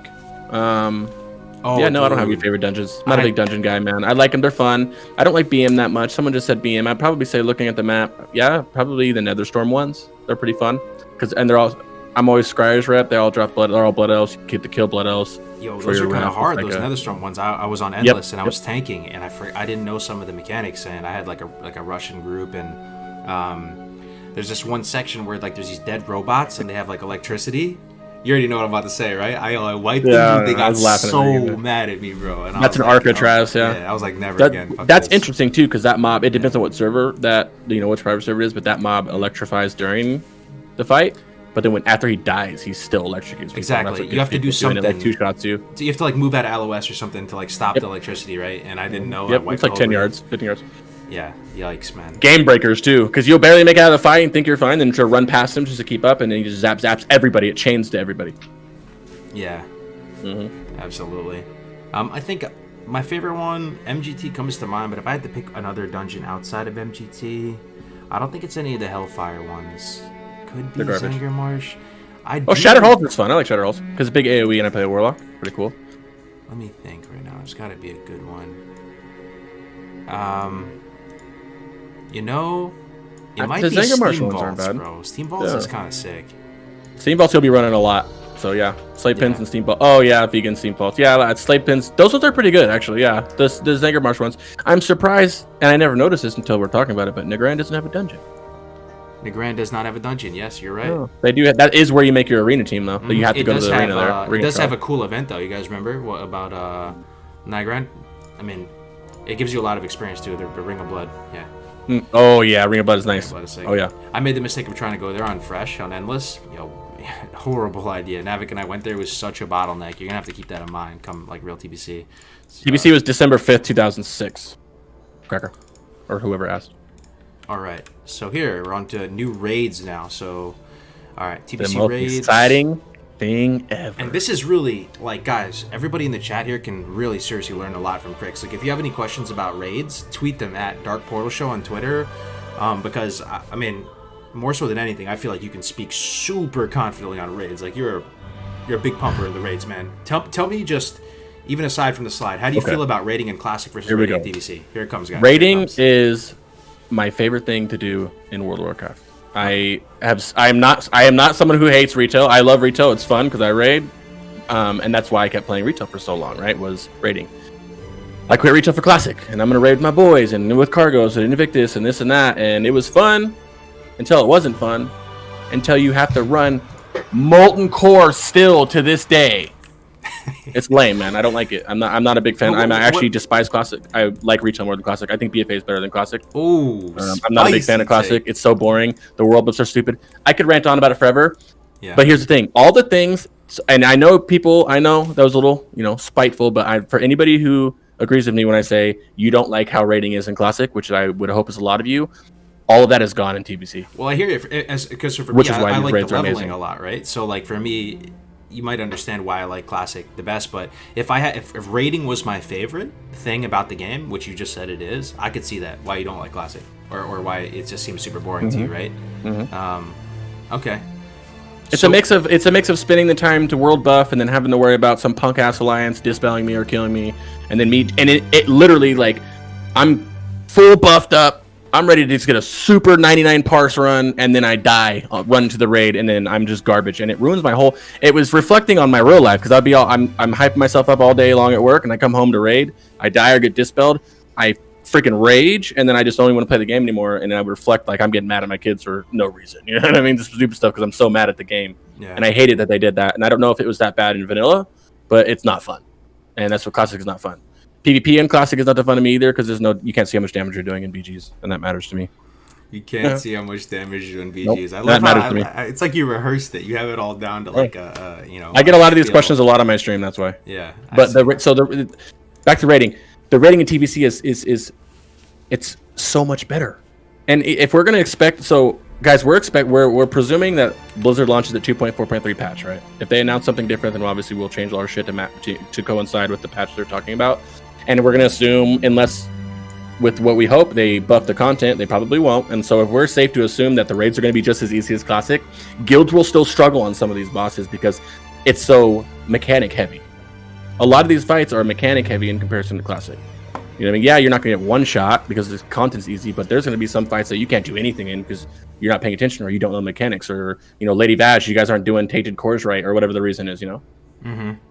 But everything about it, man. TBC raids typically, they have, like it says, they have way more mechanics. The mechanics are more punishing. Regardless of how hard the content hits you, it's going to be more punishing, man. What about the amount of gear that drops in a TBC raid? I mean, there's less people raiding. So that's one major thing you guys have to understand, just to take a few steps back. So Classic, less people, pretty much the same amount of loot drops. 40 people. What do you guys prefer? 40 people raid or like 10 to 25, right? Because it's 10 to, Kara's 10, right? And it's just 10 to 25 in TBC. Mm-hmm. What do you guys what do you guys prefer? I mean, personally, I think, I don't know, I'm not like I'm just out of my element here. Like, I don't love raiding pretty much like that much, really, kind of ever, but I can do it for a little bit. I mean, I like smaller settings, right? I like smaller settings where it feels more intimate. When there's 40 people, you can feel like there's so many people there that you kind of have to kind of keep quiet because there's just so many people there. You don't want to be selfish and take up the airtime on the mic and stuff like that. In a smaller group, you can bullshit a little bit more. And so, I raided in Classic in we're speedrunning a speedrunning guild, and with 40 people, and they're my homies. They're fun, and I liked raiding 40 because I came from retail with 20, and it was cool just to double it, to spice it up. But it's miserable if you really think about it. You have 40 people when stuff. Yeah, guilds can be clear comms, but when something happens and it gets to 40 people, it's like all 40 if we're playing Among Us right now, and there's 2 imposters in there, bro. Everybody's yelling, everybody's blaming each other, and in 25-man raid, it's 15 less voices you need to hear. Yeah, you know what I mean? Yeah. So I like it. I like it way better, man. It's more peaceful. It's more you get to know. I could be in a guild with 40 people for 3 months. I'm still not gonna know everybody. 25 man. I'm getting to know people's voices now because there's only 25 of us. Yeah, you could. It's just, even with servers, I prefer to be a bigger fish in a smaller pond or whatever, and have a little bit of a more intimate group. The cool thing, though, we have to keep in mind is that we're living in a time now, unlike in the past, where in the past, WoW would just change, and you would be nostalgic about past iterations of the game, and you were kind of screwed. Thankfully, we're gonna hopefully be in a situation here soon where you can play Classic, TBC, or Retail, and you can do so, and they're not going to be mutually exclusive, and you may play TBC for a while and just go through a life cycle and get burned out and want to go back to Classic. So that's just, it's cool to keep in mind. How much harder do you think TBC raids are compared to Classic, and what makes them harder? Maybe you could even, if any fights stick out or come to mind. And there's a question for the chat too. Like, do you guys think TBC raids are much harder than Classic? Yeah, for sure, 100%. There's nothing else. I mean, even if you're just in Karazhan, there's just mechanics that these bosses have. They're gonna the last boss. I mean, I guess you can consider him the last boss. Prince Malchezaar in Karazhan. Yeah, it can be easy, but if you guys are retarded, and you guys don't get that one of the mechanics right, where he puts everybody in a shadow and he one-shots anybody who takes any damage with the Infernals coming down, and you're goofing off, not paying attention because the content's so easy, you're gonna die. There's mechanics in the game that one-shot you, regardless of how difficult the content is going to be. You go to Gruul. When you fight Gruul, the Shatter's going to mess people up. Yeah, the Shatter might not one-shot people and do that much damage compared to shit like that, but it's going to hurt, and it's going to hurt a lot. Gorfing, there you go. Someone yelled Gorfing. Oh man, I don't want to talk about Gorfing because my GM is get carried in here. He's going to roast me right now. That is the most annoying mechanic I've ever had in any version of World of Warcraft's history. But that is a perfect example. Which one is it, sorry? It's Terran Gorfing. It's in Black Temple. It's a stupid mechanic. Oh, the guy at the bottom of that ramp, right? The red guy. Yeah, dude, it's miserable. I still can't even get it right. A lot of people in my guild can't. I'm in a top guild, and out of our 25 raiders, 20 of them can't get it right. So you can expect the classic world of Mongoloids to get that wrong.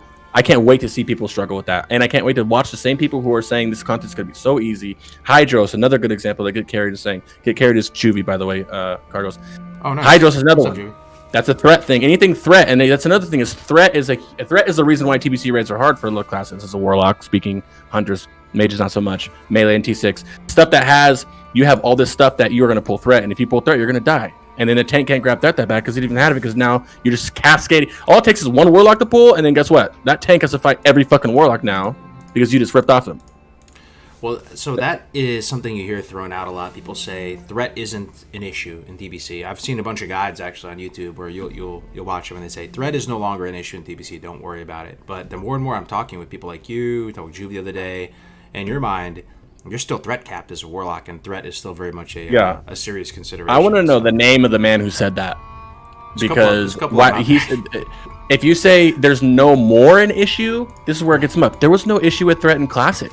Not that bad. I mean, there was in the beginning with the Warriors, yes, but that gets handled out as soon as you got a tank that's dual wield Fury and he's doing it right. There's not a threat issue. Threat is the only issue in TBC you really need to worry about, especially with Blizzard. Assuming they make it nice and easy content where it's like we're just blowing through it and we're one-shotting everything. It's still threat is going to be the reason why people struggle. And threat, it sounds like it's easy to maintain, and ultimately it is as long as you pay attention. It is. Yeah. All DPS is gated by TPS, says Juvie in chat right now, which is true. Here's my thing. I like the quality of life when it comes to raiding in TBC, in the sense too that Flask, by the way, way cheaper, guys. Like, I mean, how much? It's pretty cheap, right, Crix? But what would you say about consumable? I mean, you were saying you spent a lot on consumables. Right? Oh, consumables. I can't speak. Vegan, you play a mage. Please answer that question. Get Carried, you play a lot of shit. Please answer that question. Anybody who plays on a server, how is your guys' consumes? Personally, as a warlock, it's like it could be from like 400 to 600. That sounds kind of like a lot, dude. I mean, would you say? Yeah. I mean, I wear two-hour flasks. I wear 2 of them. Those are 60 gold a pop. You have your foods. You have your oils. Those aren't expensive, but you got to use 4 oils in one. You know what I mean? Wait. So would you say that TBC is more costly to raid? Is more expensive to raid than in Classic? Yes. Really? Okay, that's it could be that might be class. That might be class dependent. I'm also I am also the most expensive class. Warlocks are the most expensive class. Warlocks are the most expensive class. I mean, unless tanks might be. I don't know about tanks, but Warlock is DPS wise. The Warlock is the most expensive class. Okay. All of our consumes, all of our tailoring, leatherworking, everything we had to get combined. Don't even talk about an epic mount. You know what I mean? There's so much stuff that a warlock has to pay for. a lot of people are already saving up TBC consumables. So that was one thing that was interesting to me. That yeah, in these TBC raids, we were talking to Juvie the other day, right? He opened his bags, and his bag was chock full of classic consumables, right? Mm-hmm. So if you guys are excited about TBC right now and you're frustrated that you can't play TBC, hey, there's some stuff you can do to prepare, guys. Like you can stock up on dark runes. You can get just even you still specifically dark runes, man. Yeah, demonic runes as well. Mm-hmm.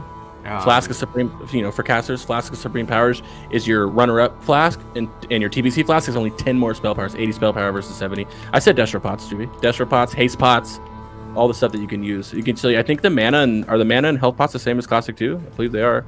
The ones that give like 1,500, 2,000, I think. I don't ever use them, I'm not sure, but I'm pretty sure they are. You still FAP. There's mechanics and bosses where you need a FAP. There's trash you need to skip with Invis Pots. There's trash you need to FAP. There's a lot of stuff you still use. Here's one thing that sounds like kind of a downer. I think a lot of people are wondering too. Or, let me know how you feel about this, chat. That people say that leatherworking 100% mandatory for raiding in TBC. Everybody has leatherworking.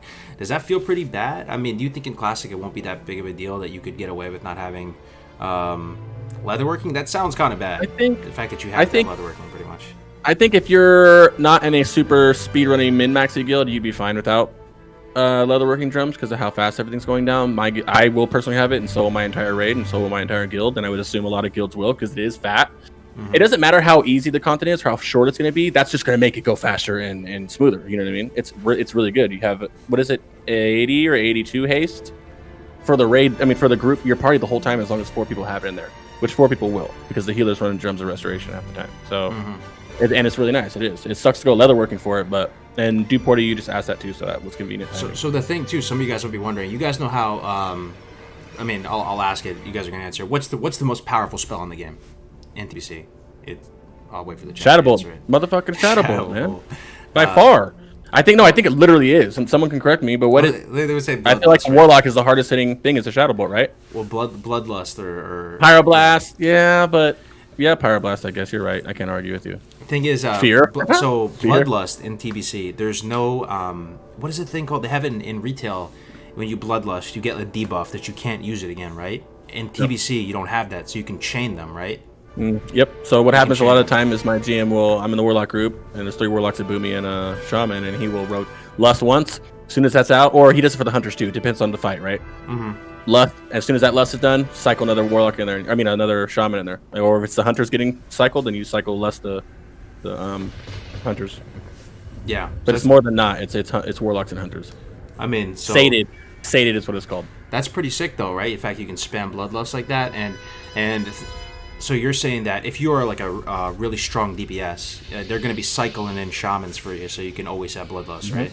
Mm-hmm. Pretty cool. Pretty. Shamans are really good in TBC. You have one in every pretty much every group. Yeah, they say that if you want to have the most highest chance of having a raid spot and you want to be in demand, you want to feel like people, want you in the raid, play Shaman in TBC because there's a Shaman in every group, and Shamans just have the most powerful spell. They have you have Ellie Shamans, you double Ellie Shamans sometimes. Some people run double enhance. You get a bunch of restos. 5 to 6. I mean, you could go 5 to 7 Shamans in your guild at all times. Running 5, having to run 6. I don't see you having to run 7. Do you run enhance in your? Do you run any enhance in your raid? You do? Yeah, you do. Yeah, everyone does. Yeah, you run 1 enhance, at least 1 enhance, and at least 1 Ellie. The rest are resto. Okay. We run 2 sometimes if we have a lot of Warlocks because it's like broken. It's the meta. So if we have 6 Warlocks, Kale will make another group. The mage group will then just be Warlocks, 2 Warlocks, a mage, and an Ellie Shaman. Yeah. Okay, well, do you have a favorite raid? This is a question for the chat, too. What's your favorite raid in TBC, guys? You have one that sticks out? It could be... Black Temple's my favorite now. It was Karazhan, but now Black Temple is my favorite. Why is that? Why do you like Black Temple? The mechanics. All the fights were so cool, man. I like to do... Even I know I was talking shit about the Terran Gorfine fight, but that's so dope. I like mechanic-heavy stuff. It's really fun. I like being able to do the mechanics. And unfortunately, can't do Terran yet, but there's all the mechanics in there. None of those bosses are really just... I mean... There are some really easy ones in there, but it's just the mechanics that make it so dope, man. Karazhan's cool, Gruul's is lame, but you run it for Gruul's. I guess you can kind of act like it's an MC. You run it every week because of Dragon Spine that drops in it, DSTs. So you'd be running it just as much until you have like 18 of them in your raid, Yeah. Mags is lame. It's just a 1 boss fight. Gruul's is only 2. SSC I really like. I love Nagas. That's why I like that you said Nagas earlier as a class. I really love race. I really like Nagas. Fishing boss too is so sick in SSC, and it drops really good items too, right?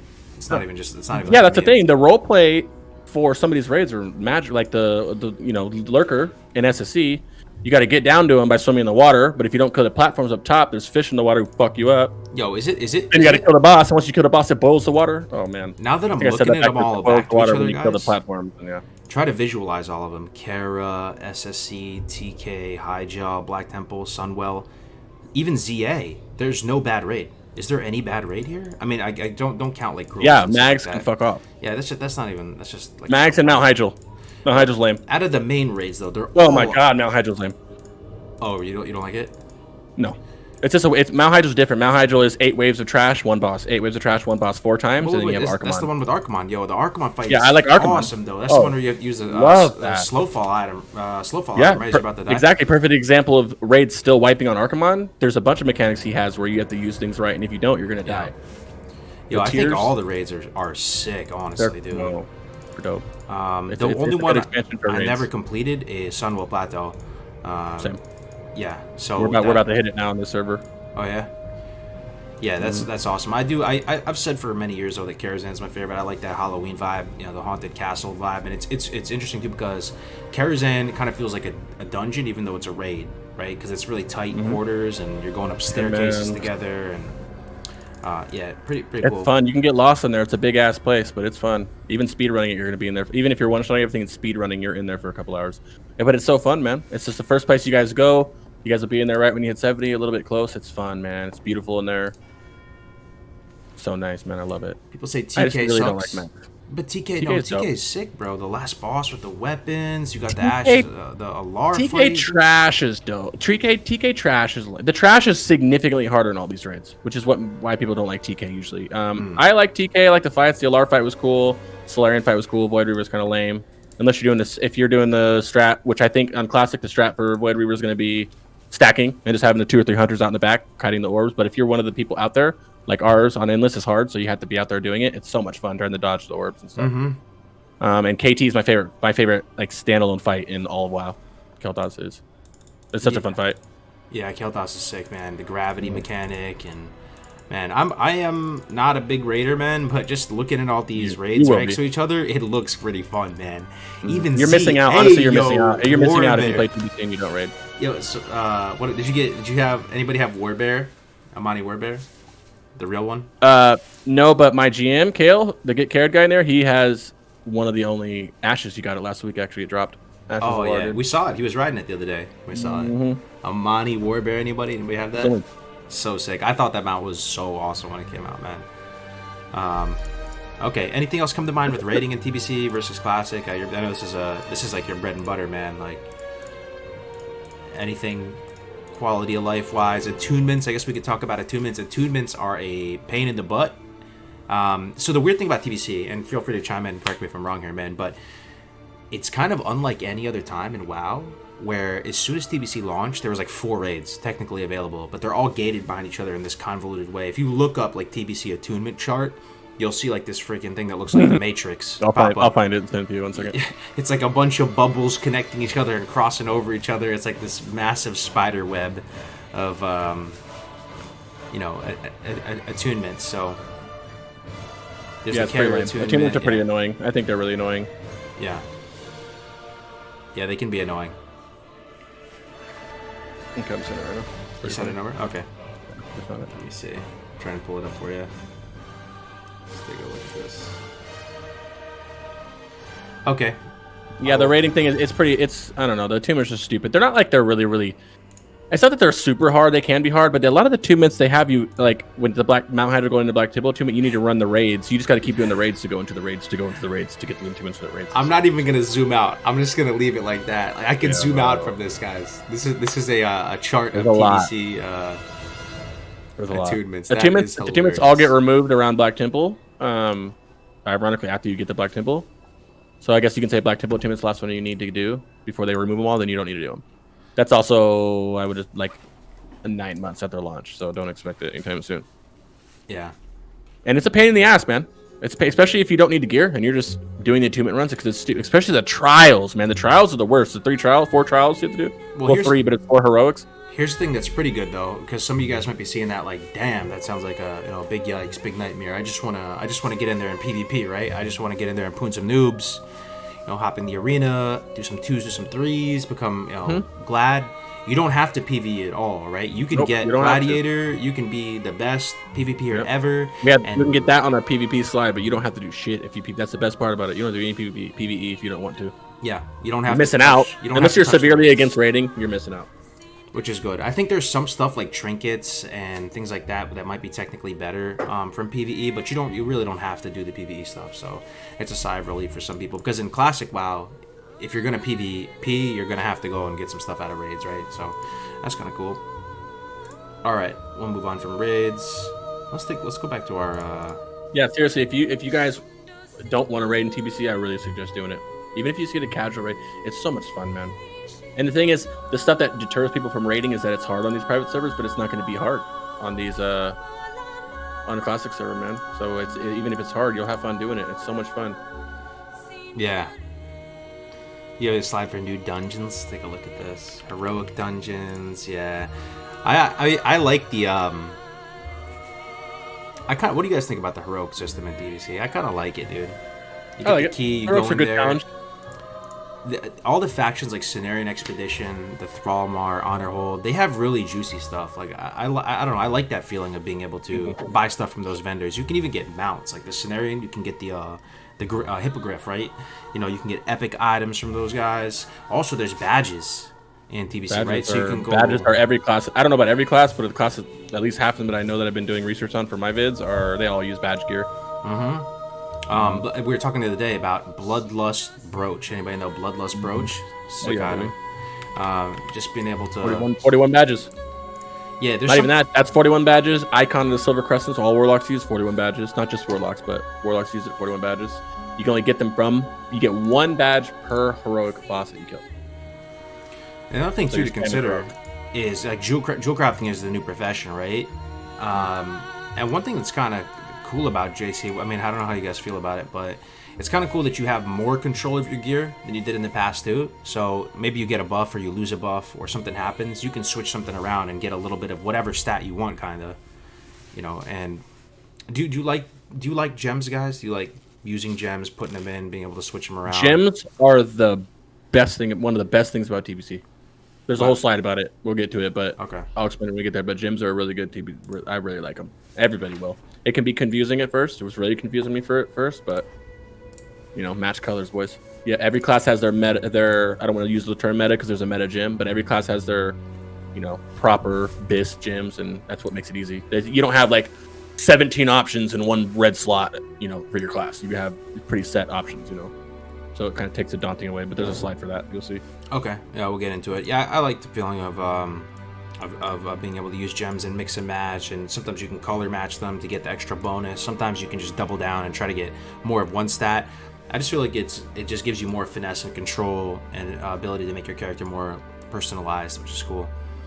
Real quick, I do see people asking questions, and I'm literally writing them all down. So we're going to end up answering all these questions.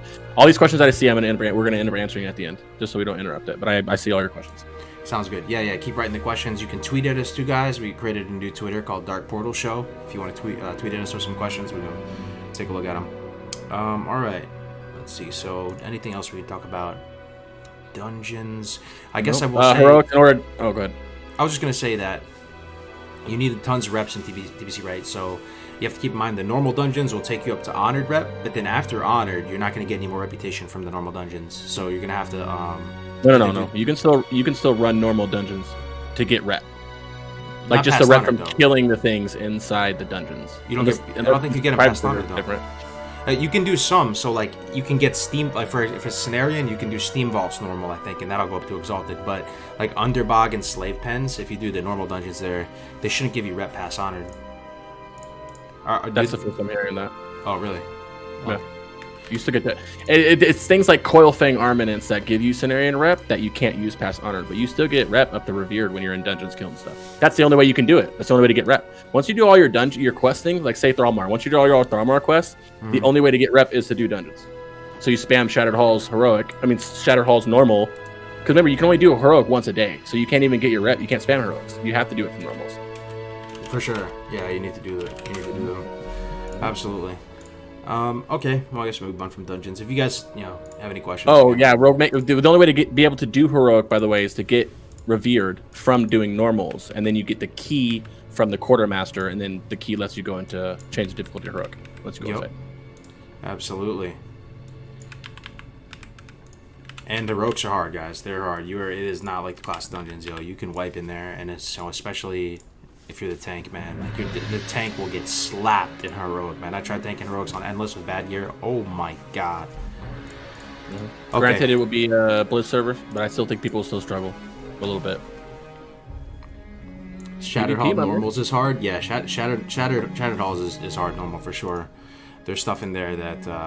And that's the number one you run a lot. Shattered Halls. Okay, what do you guys think about PvP and TBC? We can just think about it light touch. New BG guys, EOTS. Any EOTS fans in here? Pretty cool. How do you feel about EOTS? It's not my favorite one, but it's cool to spice it up right now. Like this weekend was EO weekend, EOB weekend for more honor. That's the only time I ever run it, really. Yeah, I mean, they have it. People play that in retail all the time. The EOTS is the one where you have that middle strip. It's kind of like, how would you even describe it? You bring the flag to, it's like King of the Hill kind of, but you got to bring a flag to King of the Hill. But yeah, it's pretty cool. EOTS. I like it. It's fun. Spice it up a little bit. So the PvP system, you've been doing Arena 2, right? You queue up 2s, 3s, 5s. You're going to get these points. The points are going to convert into a currency that you can spend, as opposed to having to deal with all the brackets and stuff like that. So I feel like most people would like that better than having to download that honor add-on and deal with the brackets. It makes it a little bit more. I'm pretty sure there's going to be some funky add-on. Well, there's already add-ons on private servers to track the honor thing. Because here's the thing. Here's how Arena points work. You have honor points for PvP gear, which you get from BGs, and daily turn-ins from whatever the BG quest is. You just spend them, and then you have you spend it on off pieces or like your first initial season 1 set, and then you have arena points. And the only way to get arena points is by winning BGs. Winning arena, right? The more you win, the higher your rating goes. And at the end of the week, on Sunday or whatever the reset is, on the end of the week, they give you arena points based on your rating. So if you're a 1500 or whatever, which is what you start at, you're only going to get 200-300 points, if you're doing like 2s. But if you were at 2K rating and you get a shit ton more points, right? Mm-hmm. And also if you do 2s, 3s, and 5s, they give different points. And you have to at least do 10 arena games a week. Win or lose. You don't have to win them, though. You just got to do 10 games. And if you're not even opt in for the arena points. If you're not that good at Arena 2, you can always just make another team every week. Yeah, because you start at 1500, right? MMR? Yep. You don't lose your team either. Yeah, it just resets your wins losses. But you'll get less points though if you just keep losing over and over again. You'll get less and less. So sometimes if you're not that into PvP, you just make another team. But it does cost a lot to make a team, doesn't it? It costs like 100 gold. It costs 80 gold for 2s and 120 for 3s. Mm-hmm. No one does 5s, so I'm not sure. Because 10s capping 3s gives you the same amount of same amount of arena points on reset as if you 10s cap 5s. Mm-hmm. 2s is like about 100, 150 less. About 100. Yo, Jamin rating with the party of 41. Thank you so much, Jamin. Welcome, guys. Anybody gonna play in the hardcore PvP battle royale coming up? I just saw that today. I saw that on Reddit. That's dope. Yeah, man, that's gonna be sick. I'm not sure if I'll be casting or playing, but that's gonna be a lot of fun. Basically, this is gonna be interesting. Just as a quick aside, guys, I've never seen anything like it in World of Warcraft Point Blank. Period. You have 3 hours to make your character as strong as possible. That's it. You have 3 hours. Make your character as strong as possible. Fight to the death. Death is delete. And you may think it's a meme, there's 2K on the line. He's gonna do a couple different events, but it's gonna be 1K for this one, then another one for 1K. But that's some decent money right there.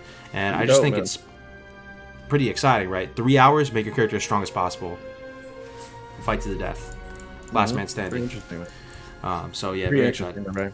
Yeah, but outside of EO, man, as you can expect, as it says, with a lot of new expansions, a lot of things change. There's a lot of class changes. There's a lot of gear changes that make PvP, if you're talking about BG, obviously there's Arena first off, so obviously the world is going to be very different. Okay, PvP, there's PvP gear and the vendors work a little bit different than Classic as well. You have Arena points.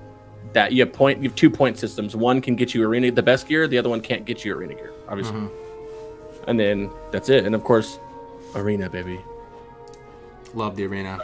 Arena's fun. It is really fun. It's just 2 versus 2, 3 versus 3, or 5 versus 5 in 3 relatively small arenas. and it's really fun. That's what I plan on focusing when it comes out. And then More that so side the note ring? is because flying mounts exist in TBC, you can imagine that World PvP took a hit. Some people don't like that. You know, people say Some that, people man. don't care. I don't know, dude. I still feel like there's a lot of world PvP, and because If they have an option to run, if someone sees me coming for them, they're running. If they can get on their mountain in time, they will fly away from you. yeah, but it's kind of a long cast. You know, it's like 3-second cast or whatever, and you have to dismount to fight. So all the time, you know, you'll see someone dismounted, and you just tag them and you fight to the death. Like I hear that people bring that up all the time, saying that flying mounts killed world PvP. And that was something I very much had in mind as I was playing on Endless Summit recently. But I was shocked at how much fun the world PvP was, and you know, while leveling up, and then that was more. Yeah, but that was also kind of in the beginning when not too many people had flying mounts. So you kind of True. quit before everybody was big dick and flying mounts. And all it really takes to get on your mount again, guys, is CCing me so I can't catch you for a second while you're running away. Swap the spot away until you can get on your mount again, then I can't catch you ever again. Yeah. That's what's annoying. I don't care. It doesn't, because there's a lot of times I don't want to world PvP. If I'm just going to farm shards because I have raid in an hour and I waited to shard farm until raid time like I do every time, then yeah, I'm gonna fly. I don't want to fight anybody. well, That's why it's you convenient. also have stuff like Isle of Keldanos where you can't even mount, right? So there's going to be some juicy world PvP on there. Druid's instant.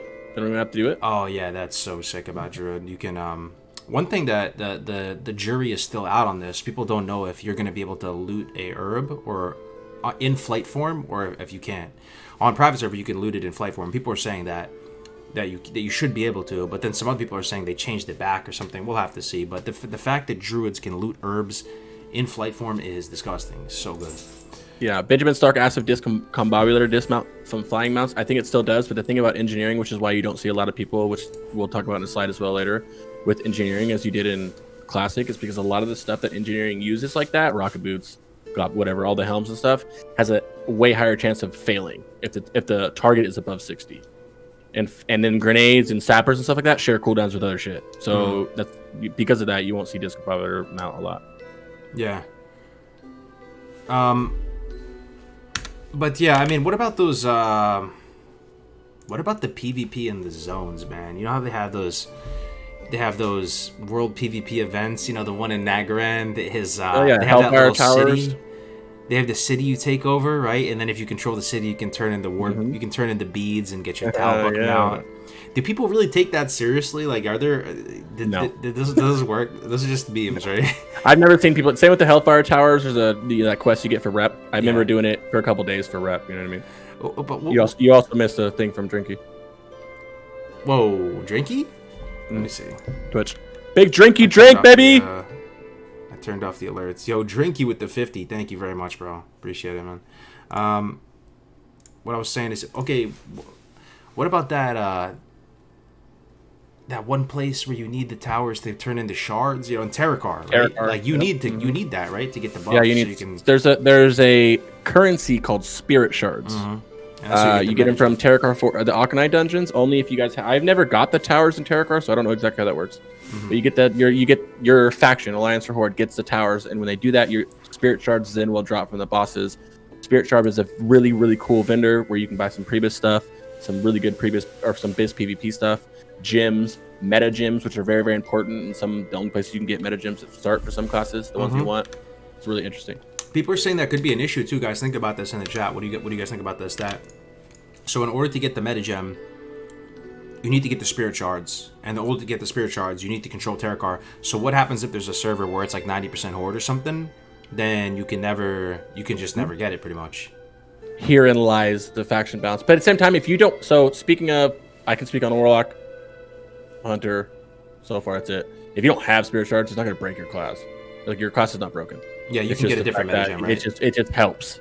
Like the ring, for instance, it really helps you to have that. You know what I mean? But it's not going to make or break your character. No. Yeah. So if you are under faction or whatever the proper term for that would be, you're fine. All right. So that is PvP in a nutshell. I mean, we'll be talking about these things back and forth as we remember more stuff. Another thing I'll point out too is, in the arena, most of you probably know this, but you can't use a lot of the gadgets and gizmos that you could in vanilla. So, grenades, any of that engineering gizmos, all that stuff doesn't work in the arena, but you can still use it out in the open world. Okay, let's move on to, class changes, and we'll do deep dives on every single class in the future, so don't worry about it. But I don't know if you want to comment on just the overall class changes here. You got the slide here. Just pretty much all classes get new talents, as you can imagine, because they go to 70, so they get some new rows. Some classes, some are just some game-changing talents. Some are niche. Some you're never going to use. There's some racial nerfs and buffs as well. Slight ones, nothing game-breaking. And then due to the class changes and the gear and progression with the gear, there's going to be a big meta change in the raid. I think they did a good job in TBC of pretty much filling in the deficiencies of the classes. And like, so some people said, what is rogues? Poland, thank you so much for the tier 1 subscription, man. Yeah, people say that paladins don't have a taunt. Well, now they have a taunt, and they have like a range pulling with the frisbee, the holy frisbee. Druids, they say that the rotation is too basic. You're just hitting a lot of maul and stuff like that. They gave them mangle, they gave them ravage, they gave them some cool stuff there. They balance out the specs. I mean, hunter, you can drop traps in combat, right? They made a lot of the abilities less clunky. So some people would say that in TBC the classes are more refined. They would say, and I think they did a pretty good job at it. I'm not a huge TBC. An amazing job. You think so? Well, the thing is, warriors are no longer the meta. You're not stacking warriors. You might not even bring a fucking DPS warrior, to be honest. I know there's a lot of time we progged without a DPS warrior. Besides a tank, there was no warrior in there. But warriors are still they don't good, really though. Start shining until T6. Yeah, they're all right. In arena, they don't start shining until Oh yeah, PvP warriors all the way. Arena, and then also as a tank, still main tank. But DPS wise, they're just not. Don't worry about having 20. Just don't worry about seeing brown or whatever ugly ass color hunter warriors are in the DPS meters anymore. Yeah, you'll have to scroll down to find that one. So what screws melee over so much that comes to mind? People always say that, right? But a lot of people in the chat might be wondering, what actually is it that screws the melee over? Why are they weaker than they are than in class? From my understanding, what I see a lot is the mechanic. Well, obviously the gear, they don't scale as well, and then they scale really good in T6. But the mechanics on the fights are really not melee friendly. They are so far from melee friendly, it's crazy. It's bad. Like if you have a melee in there, they're running in and out constantly, nonstop. If you watch an Illidan fight, you see our Rep Pally not hitting the boss half the time almost because he can't. He literally can't be by him. So you can either let your friend Rogue come in and do nothing the whole fight and pull dick DPS, or you can drop him for a Warlock or a Mage or insert DPS here. Everything will pull more than him. You know what I mean? So to piggyback off that though, how come you don't see in TBC? When I look at a TBC raid, let's try to think about what an average TBC raid is. I see like 3-4 hunters. I see a shaman in each group. I see a couple warlocks, like 3-4 warlocks. You kind of get a spattering of all these classes. How come they don't stack towards just warlocks or just ringing my doorbell. One second. Oh, no problem. I guess we'll just talk chat too. How come they don't class stack warlocks or hunters in TBC, guys? Anybody play, TBC private servers or kind of remember? I wonder, because they do massive damage. And when I see the TBC raid compositions, you'll see 3-4 hunters, but then you'll also see like 3-4 warlocks. So in Classic, we saw the value of just stacking all towards amplifying one type of damage, like the warrior physical type of damage, So we gotta ask Juvie that at some point. 4 lock is stacked though? Yeah, but why wouldn't you just go like 8 locks or 8 hunters and give them, the perfect setup in their groups? Okay, you can. So with Classic TBC, I think you really can. I think the meta is going to be different than it is on private server meta stuff. I think it's going to be very different. And Vegan I feel like mages are going to be more in the meta more than they are in TBC private servers as well. I think you will see. I don't see people saying, yeah, you can be melee because the content's going to be easy. Yeah, or I can bring another freaking warlock who's going to pump 3 times as hard as that warrior or that rogue or that enhance or whatever insert. You know what I mean? So you're definitely going to see a lot of range. You can. And I'm excited to see the meta because I'm not big brain enough like Kale to be able to say the meta is going to be this, that, and this. Yeah. But we are a top guild. We're running 6 fucking warlocks sometimes. You know what I mean? We just have 8 in the guild that just cycle in over and over again. And we're running a lot of warlocks because they're good. Finally. And I guess there's also the whole thing with itemization. Hey, TBC just tipped $50. Wow, thank you so much, TBC. I'm not sure if that's Shrinky or if that's somebody else. You never know, but thank you very much. You never know. You never know. Thank you very much for the 50 and the support, everybody watching right now. This is our pilot episode, so bear with us here. The other thing that I was going to say is itemization, right? So I guess the why people would not want to stack even in a classic environment is that now you have to gear up a bunch of warriors. But at the same time, hunters are branded easy to gear up, though, right? You could just get your 4-piece and get some crafted. I mean, you got to farm it; it drops. But hunters don't have the hunters aren't they.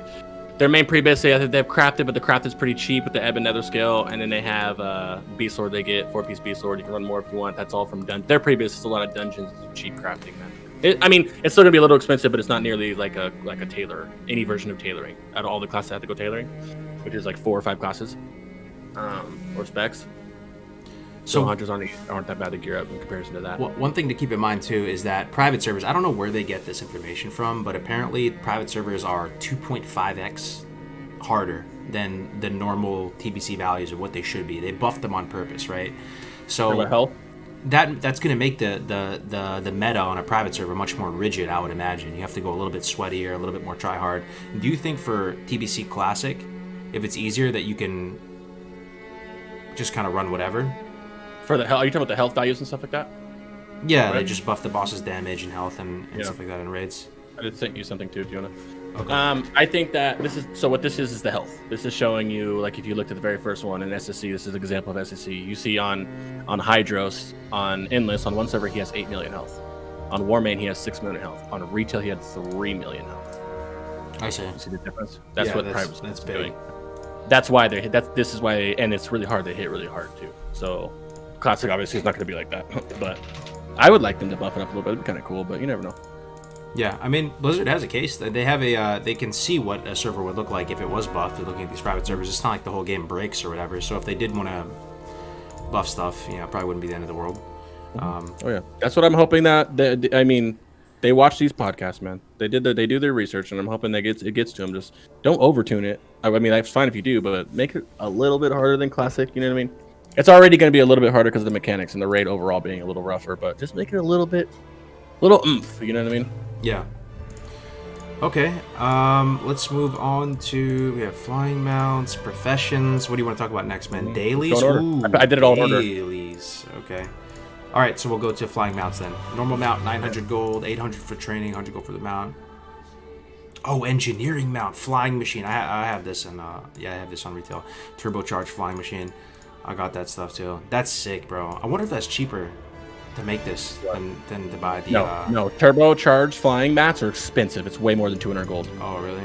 It looks As sick, for... And to be fair, guys, leveling, you're gonna have about your... Unless you're just spending your gold on stupid shit while you're leveling. If you're just leveling, dude, and you're not sitting there buying a bunch of stuff or doing your tailoring while you're leveling, whatever, you'll have enough. You'll have pretty much enough or be short like 50 gold for your flying mount by the time you're 70. Sometimes 68, 69. Yeah. What's your favorite mount here, guys? Do you guys have any of these back in the day? Ashes of Lar. Never had Ashes of Lar. Had the Nether Drake. Had the Nether Drake, Nether Ray.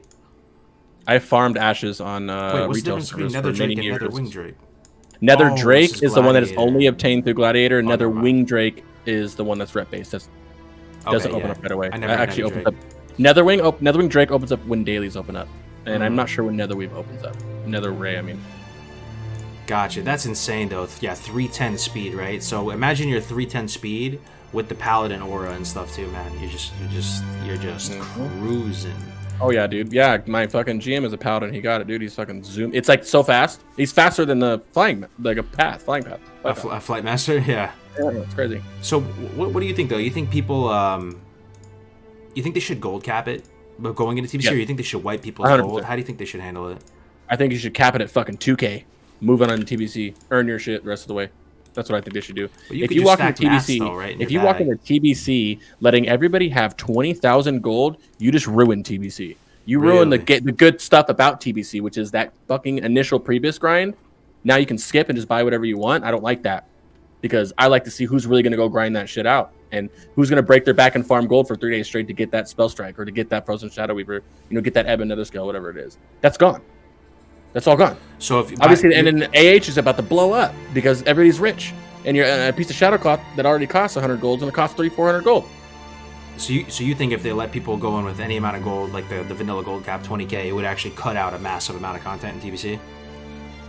Yeah. What did you say just now? Say it again. I was venting. Oh no, I'm just agreeing with you. I just kind of reinforcing what you're it's saying. irritating. I really hope they put a cap. I know 2K is a little low. 5K, dude. Even at 5K, that's too much gold to let everybody come into, man. In the TBC. Earn it. Earn your flying mount. Earn everything. Yeah.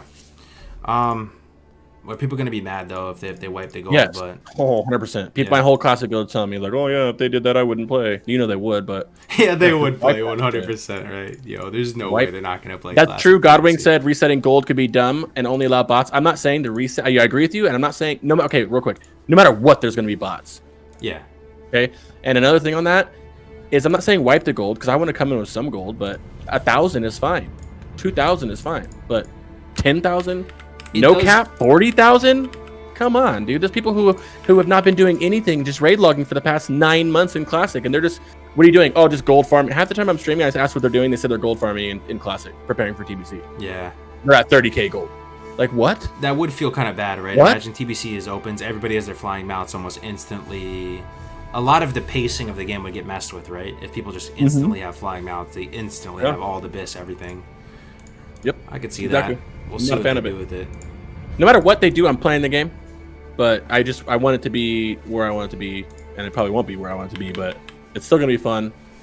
That's one of the things I really, really hope they do. I don't care what patch they launch at. I do care, but that's not an issue to me. It's the gold, because that is huge. That's a big, big deal to have people come in with 20, 30k gold versus 2, 3, 5k gold, you know? Yeah, they take it in materials. That's true. Yeah, if you cap the gold, they're gonna just have bags stacked with high value stuff. There's not really a good solution for it, right? I mean, except fresh though. Just go fresh. But Fresh, baby. I feel like if they went fresh, they would lose some people though, bro. That's yeah, I think they would too. Yeah. People getting fully geared out, Nax gear, doing all this preparation, and they can't make their character go over. But there's a chance they do one TBC fresh. Right? Like, what if they, they made it so that you would opt in and transfer over or whatever, but they did 1 or 2. I might play on it. It'd be fun. If they did what? 1 or 2 what? If they did release one or 2 fresh server for TBC, and in addition to... Yeah, dude, they could launch a fresh, I'm still playing. Because I like the grind. I like that. I almost like that more. Remember, I said that I wanted them to do a 3 or 4 month pre-patch, 5 month pre-patch, and let us all start at 1. Earn your, 3 or 4 months to earn whatever you want to walk into TBC with. That's fair. Yeah. All right, let's take some questions, man. We've been going for a little bit here. Did you write some down, man? If you guys have any questions. Old ones. Get the old ones out of the way. I had let me scroll back there. I'm going to check the Twitter, too. Let's see if anybody actually tweeted at us. Not a raid question. Theox asked, not a raid question, but how much different is the experience of dungeons at max level in TBC compared to classic and vanilla? And I actually don't know the answer to that question. I can tell you that there is no... You know, at the end of a dungeon in classic, you get experience? Yeah. You don't get that in TBC. That's gone. Yo, you just get the experience 0 the mob tweets, and the quest. Damn, yo, guys, follow this. But there's also not... I kind of feel like there's not that many quests. There's also not that many quests for dungeons in TBCs. There's like 1 or 2, and not even for every dungeon. Oh, we got some Twitters too, baby? Well, I just put it in. We had 0. We had 2 followers. We actually got 2 followers throughout the stream. Feels good, man. Yeah. Well, one's me and one's you, so rip. I'm glad you wrote down the questions because we have no tweets. Another one is Zanzibar. Is Jewelcrafting worth it or viable in TBC? And I'm gonna let you answer that. Wait, sorry, say it again. My bad. I spaced out. Is Jewelcrafting worth it and viable in TBC? Oh yeah, Jewelcrafting is sick. So JC, you get the trinkets, right? Don't you get sick trinkets? Also, you get sick gems, like super strong gems. And, so Jewelcrafters are. And I also heard that if you level up JC, this is what Juvie was saying the other day. I don't know. This could be a private server thing. If anybody remembers back in the day, if you level up JC and you make the trinkets and you get the super strong gems, you can drop it and still use that stuff. What do you think about that, Chris? You think that's correct? Jewelcrafting, I think and I could be corrected, but I'm pretty sure I'm right. It's the most profitable profession, I believe. I was told. Yeah, it's a pain in the dick to level. So you're cutting gems. You get this rock, and you cut it into a gem, which goes into a socket in your gear, which I think is the next slide anyway. It's pretty fat. I kind of think about doing it. I think it's kind of cool. Also, there's a thing called prospecting with Jewelcrafting, guys. If you remember that, pretty much you can take a stack of ore and prospect it, and pretty much you get gems out of it. So it's not as bad. It's not like you have to buy. It could be intimidating if you look at the path to level up JC. You'd be like, damn, I have to buy all these gems. But you're going to be prospecting some ores, so you're going to get a lot of that from there. So it's not as bad. It's still a pain in the butt, don't get me wrong. But so I think it's 100% worth it. I mean, I remember Navik was telling me months ago that JC Enchanting was the best for PvP and Arena because you get the most stats out of it or something. But I'm gonna say PvP Arena. Yeah, Enchanting, you get to buff your Enchanting can put 12 spell damage on the rings. 12 or 15. I'm pretty sure it's 12. Mm-hmm. Which obviously gives you a little bit more of an edge. It's 24. But the thing about enchanting is you can be enchanting, enchant your rings, and drop it, and your rings enchant will still stay there. And you kind of use the same rings for a while too, so you can do that, especially in PvP. That could make for a lot of sweat on the. Oh my god, I'm thinking about it. What if you went in with 20k gold or whatever, like you said, Crix, and you level up each profession just to drop it because you have infinity gold. Exactly what I'm saying, so you bro. become so strong because you enchant your rings. You get all the. That sounds kind of OP, right, guys? That's what I'm saying, and that there's so many things that could absolutely ruin this fucking game if you had infinity gold. If they don't tap, if you have infinity gold. You level up enchanting, enchant your rings, drop it. Level up JC, make the best gems, get all the trinkets, drop it. Level up something, and then you'd probably end up. I think you need to have. I think you need to stay engineering to use those trinkets. You might have to. I'm not sure though. JC, because JC has trinkets, right? That's what I was thinking. The owl. I don't know. I don't think they have trinkets. If they do, it's not used that much. Vegan. I mean, I'm pretty sure they're trinkets. But with them, I think you can. You have to remain that to be used to use it. So a lot of the stuff is crafted. You can't. It's BOP, and the ones that are BOE, you don't get the special stuff like a set bonus unless you're like a spell strike, 2-piece crafting, which is huge for everything that's a casting a spell. You can wear it, like buy off the age and wear it, but you can't get the 2-piece bonus, which is the point of it, unless you're tailoring. I see. But yeah, you could get really sweaty with these professions if you had infinity gold. But you need to be leatherworking to use drums, right? You need to you can't just pop a drum without leatherworking. So that's the thing. You probably end up with leatherworking, but a lot of people end up with leatherworking. Yo. Oh, another thing about professions I want to point out. You know how some of you right now watching probably think that skinning you get some kind of bonus crit or something, or mining you get some bonus health, because they did that in later versions of the game. Some people think that it's going to be like that in TBC, but it's not in TBC. You don't get any bonus from the gathering. So that kind of feels bad, but no professions. I mean, professions are nice. Like it says, they play a larger role in they play a massive role in PvE because every caster is using, mage, Ellie shamans, mages, warlocks, boomies. They're using tailoring because it's so fat. Leatherworking gets fat everywhere because everyone wants the drums, and if everybody wants drums, even if you're a healer using drums for restoration. And then you have just hunters everybody needs it. It's so huge for PvE, and it's not as impactful as PvP unless you're just enchanting your rings or something like that. But you're not going to see a lot of people. You're safe not to have to be the engineering bot, which is another thing I didn't like about Classic, because I felt like I had to be engineering to really pump in PvP. All right, it's not skill. I feel like it wasn't that skill to have engineering. Yo, Chad Coomer with the Prime. Thank you for the 1 month streak, Mr. Chad Coomer.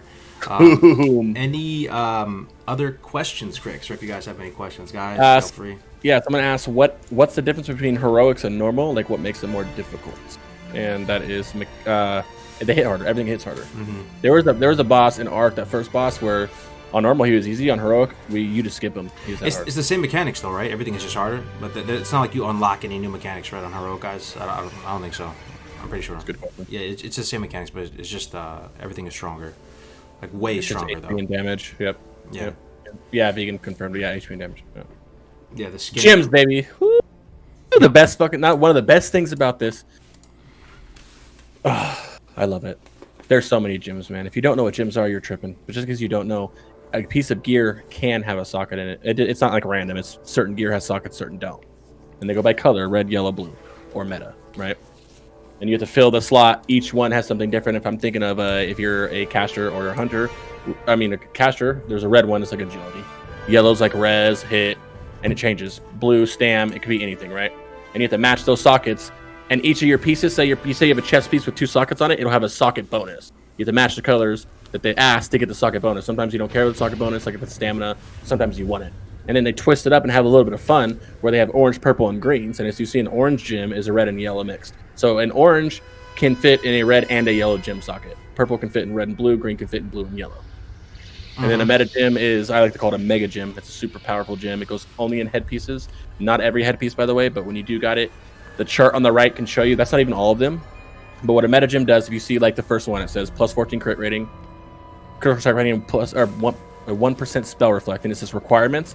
That means you can use the meta all you want, but in order to get that 14 spell crit rating and the reflect, you need to make sure that somewhere on your whole body you have at least 2 red sockets, 2 green or yellow sockets, and 2 blue sockets achieved, filled in there. And they could be the orange counterpart. They could be the mixture counterparts as well. And if you don't get that meta. You just have a wasted slot until you get it. Yo, and you cannot. These are fun too, guys. Take a look at some of these, man. So fun. Look Dude, how so fun. You have 5% stun resistance, metagem, guys. I mean, that is. Oh sick yeah, for look at the PvP. hunter one right at the starting the gate. 24 attack power. The fourth one down. 24 attack power. Minor run speed is previous. Minor hunter. run speed, but what about? What is there? Boot enchant? Warlock. I don't know about. I would bet mages too. Mages and warlocks. 12 crit rating. 3% increased critical damage. Yes, I'm wearing that right now in tier 6. Would this stack with a boot enchant? The minor run speed? Yes. Yep. It does. Damn, dude. Yeah. You get double minor run speed. The boot is boar speed. 1% spell reflect. What the hell? That's kind of crazy. I mean, I don't know if you'd ever take that. 2% reduced threat. Yeah, this stuff is. No, yeah, you don't take that. But see how it says requirements. The top one says 2 reds, 2 yellows, 2 blues. I have to have 2 reds, 2 yellows, and 2 blues socketed somewhere on me for me to get the bonus. Is there any PvP you can get from battlegrounds rather than arena? Yes. Yeah. So when you first, depending on how Blizzard does it, there's only 2 ways. You either can get your first blue set of PvP after being honored with 5 factions, the main faction. So you're going to be doing that anyway if you're PvEing. And the other option is they don't do that, which is on older like 2.0 servers, and you got to earn it from PvP. But either way, you just spam BGs, baby. You spam BGs, you collect your honor, you get your pieces. You know, I think it calculated earlier, it's 166,000 honor around with about 50 to 60 badges of each in order to get a full PvP, your full season 1 PvP set, not including arena.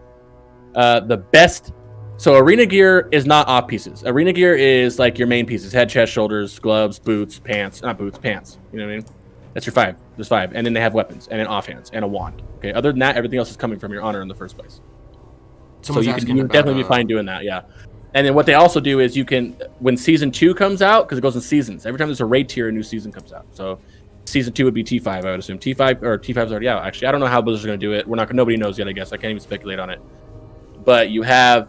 Season 2 comes out, and now all the Season 1 arena gear that costs arena points you can get with honor. Yep. So you'll be a little bit behind on it, but yeah.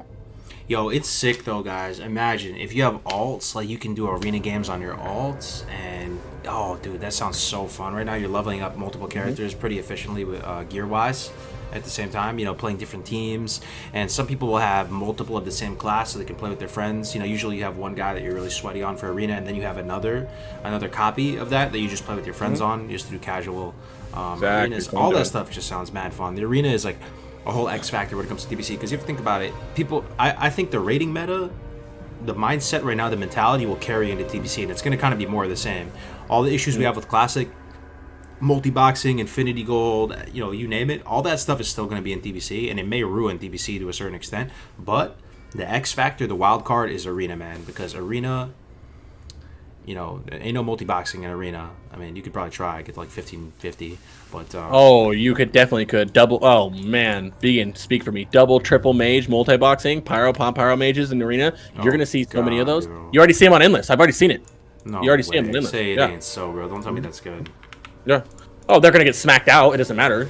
You can counter them. Remember, it's just 2v2. It's not 18. It's not no hit Jerome with 18 of them. You know what I mean? Bombing on somebody. It's just 3 of them, 2 of them. Yeah, exactly. Vegan. Power mages season 1s are so OP. They're really, really good. SSC is available on launch. It should be like it was, and you just have to get the Atumia. Yeah. Does every armor slot have a socket eventually? No. I don't know about eventually. Right now, we're at the end of T6. And almost everything I have has sockets in it. And my gear is, I think I'm short like a weapon and like 1 more piece. So yeah, pretty much. Someone was asking about Alder versus Scryer as well, guys. I learned something crazy the other day. Aldor versus Scryer. So if I forgot which, if you're a Blood Elf, you start with more. Shit, I forgot which one is Blood Elf though. Is Aldor Blood Elves? Either way, you have more rep with Aldor if you're Blood Elves, or more rep with Scryer if you're Draenei. Either way, it's kind of like a hidden racial. I did this racial guide. I forgot to mention that, which is crazy. But isn't it like 9 times out of 10 you're going Aldor, right? No, I mean no. Warlocks go Scryers for the trinket. Oh, I won't be new meta, but they technically do for the blood gem and the enchant. But the enchant for Alder is better. Side note: the best in slot enchant is not as good as the Nax enchant from Saf. Just so you guys wanted to know that. Side note: get a little nugget of wisdom there. Nice. Oh, and don't forget Void Spears with gems as well. Void Spears are, I think it was 4 resist to all. I talked to Juve, and the only time he ever uses it is Hydros, which is a big resistance fight. That's another thing that I forgot about these raids, which makes this even more interesting, is a lot of these fights, you have to have either the entire raid with, like, capped res with a certain, element, right? Shadow Fire, whatever it is. Or you have to have the tank, both tanks, max nature res. Or you have to have, like, a specific 2 Warlock tanks or a Warlock tank max shadow res. You have to have certain times when everybody has to farm out their own gear for the resistance to be able to do a boss anyway. So no matter how easy Blizzard's shit is, you're still going to need shadow residue mother, for instance. Or you're still going to have the shadow residue or fire res for Leo, and so on. Good to know. Good to know. Good to know. Aldo is good for healers only. Aldo is good for a lot of people. A lot of people go Alders like Vegan. Yeah, I think I got it mixed up. I just remembered that like most people would go just one. And the thing is, you can technically level them both up, but it's just such a pain in the butt. Nobody ever does it, right? Like to try to drop Mage it tank. and level the other one up. Yeah, that's another thing. Oh yeah, Mage Tank and Gruuls. You need to stand for that. You don't need like a certain resistance. But yeah, there's Mage Tank bosses. A couple of them. Illidary Council, Gruuls, the High King Mulgar. They have to. You may have a Mage tanking them the whole time. There's Warlock. There's 3 instances where Warlocks have to tank something. Speaking of mages too, one thing that's kind of cool is arcane mages, guys. Is it in tier 4 as well, or is it specifically 5. only tier 5? Tier 5, yep. It's tier 5, right? There's one raid tier where arcane mages slap, and they pretty much just go maximum int. They only stack int, so they can do as much arcane blast as possible, and they can actually top meters for a certain stage of TBC, which is pretty hype, because I know some people love the idea of an arcane mage, and honestly, I love that ability slow. No cooldown on it. I know it's probably not the most amazing thing, maybe at the highest arenas, but sometimes you would queue arena, right? And then you don't realize that it's an arcane mage until it's too late, pretty much. They do massive damage, the arcane mages, and slow is there, and you just... If you let an arcane mage, be by itself for a second, you're probably gonna die. They pump, man. Vegan Fox in the YouTube chat is one of the biggest mages on the server, and one of my servers on here, and they pump. So when I walked into TBC, I'm asking fucking probably Kale 1.5 million questions. Oh, which class is good with this? When I was a noob with it, what's this? I never heard anything good about mages, so I just assumed that they were trash until I raided through a cycle, and I realized that mages are pretty good, and I can no longer talk shit about them. Yeah, Warlocks tank twin. Yeah, but Warlocks tank like 3 things. But you have like 5-6 different instances where tanks aren't tanking anything, which makes it cool. Mm-hmm. You know what I mean? The burst from Vegan, the burst from the Arcane Mages is dope, man. They really do. And to be fair, T4 mages, if you go straight Spellfire and you do your min-max pre-bis as a fire mage, you fucking slap. You're top DPS too. You can top 3 DPS easily. Hell yeah, it's pretty awesome. And then they do, and I don't know how they do in T6 actually. From what I see, they're all right. They're still pumping. I can see at the end of T6 they start falling off a little bit though. Yeah, meta gyms is where the gyms have you. Yeah, that's where it is.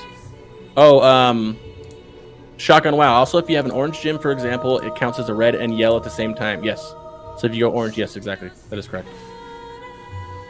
If you guys ever, there are a lot of people go to the TBC database site, which is where people get their gear from, and for some reason on that site, every single yellow gym will say meta. It's incorrect.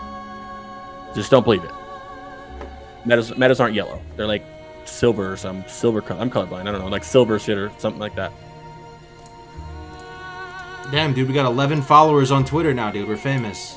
Big. Hell yeah, guys. More than my 11 followers, dude. Can I get to the check mark yet? If you guys want to guys, follow. but this will be the number one. This will be the number one way because we're gonna have ideas, giveaways. We're doing a whole bunch of shit for the show. This is just the first one, which is gonna be a little slow. The way to do all these giveaways, do everything that we're gonna do is gonna be from Twitter, unless we're live. Yeah, we'll be live every Monday. A bit of a filter for the questions. I mean, this is our pilot, guys, so forgive us if it's a little rough, but we have big plans for the Dark Portal as we get closer to TBC. It's gonna be like it's gonna be like a tsunami. As soon as they announce it, when they do, man, it's gonna be a tsunami, dude. You're gonna wake up and there's gonna be so many shows, guides. All that hype for Classic is probably gonna be back for TBC. I'm guessing, just because people do love the Burning Crusade, and it's a beautiful game. So a little late, but movement does not stack. Yeah, if the movement from the meta gym stacks with board speed. I'm not sure if it stacks with everything else, but I can speak for board speed. Are you going to interview Blizzard employees? We're going to try, mister. We don't have the biggest pull in the world, but we're going to try. We're going to try to get maybe some of the old guard on the line. Rob Pardo, Jeff Kaplan, we're trying to Chris get Metzen. everybody. I mean, we're shooting for the stars, but we'll see. We got to just We have 11 Twitter followers, guys. We can tweet at them now. Oh, Yeah. anyway, you see any It'll final be questions, amazing, man? It's gonna be amazing, man. This is gonna be a good adventure. With both of us hard focusing, putting guides out, man. Anything we don't know, we'll figure it out for you guys, man. Don't be afraid to ask questions. If we don't know, we will find it out. We have some connections like Vegan, Kale, people in here hanging out all the time that really know their shit too. We're gonna be doing tours where we go inside and just go look inside of SSC and look at all the bosses, like actually inside the fucking places. We're gonna have guests from the most big brain, like say we're doing a warrior podcast, all about warriors or all about tanking, and we're gonna have 2 of the biggest tanks that you could ever have in the private server community on here. Anybody who knows anything about anything, bro. It's all straight knowledge. This will be the TBC waiting room, the best. You're gonna hear everybody say it. This is it. Period. Love it, man. Love it. Yeah, we'll see, man. Thank you so much for watching this one with us, guys. Our first episode here. You guys are all here from the very jump, So, Crix, you have any final words? Oh, I'm gonna shout out Crix. What is it? Crix underscore? There's something weird about your name. Underscore at the end of it. I can post it for you. Crix Gaming underscore. If you got, he is a wealth of knowledge, even way more so than I am, guys. Go throw Crix a follow. We're gonna be doing a lot of stuff together as we get closer to TBC. We already work together on the guides and just chill in Discord throughout the day. Working on the guides and stuff like that. So. Yeah, man, I love it, man. You can catch me. I still play TBC. It's what I stream, even though I probably shouldn't. Probably I'm slowing down on it for that reason. But I still stream my raids with Get Carried, man. And on another server, we're in Memory, man. We stream the raids. We're having fun. As much knowledge as we can do, man. Everything. If you guys have video ideas, if you guys have topic ideas, you guys have guest ideas, run them. But like I said, it's Twitter to get a hold of us if we're not here. A lot of you guys know us too. You can just send us a message, obviously. You guys see this? Love this, man. I was showing Crix this. We both have this manual, and it's just so nice, man. Like the Brady Games Battle Chest Guide, going through it. Just getting ideas for the show from this. I'm excited for TBC, brother. I'm so pumped, man. Yeah, thanks for doing the show. I think I'm actually gonna go live right after this too. Okay, sweet. We'll throw you the host, guys. We're gonna throw Crix the host. Thank you so much for your time, ladies and gentlemen. Hope you have a good rest of your day. A bit of a late stream. I'll be live. 1 second. Give it like 40 seconds before you do it. Okay. Yeah, guys, thanks for coming, man. This is gonna be hyped. Every Monday we're here. Yeah, it's a little late this time, but don't worry about why. Yo, Vegan Fox trolling you. I have a question. Why Crix looks kind of sus. Yo, Vegan, you're kind of sus. We played Among Us with you. If anybody else wants those Among Us hands, just let us know. Me and Cargos get Among Us in all the time. Yeah, you guys really want to do some Among Us? We can get a group Among Us together. Go TBC Among Us. I don't care. It's pretty fun. Among Us is pretty fun. I gotta say. Yeah. Yeah. I suck at it, but it's pretty fun. He said I suck at it. All right, you're good, brother. All right. Yeah, man. Thanks for getting into this. I'm about to throw this host over to Crix Gaming. Guys, have a good one. Have a good rest of your night. We'll talk to you tomorrow.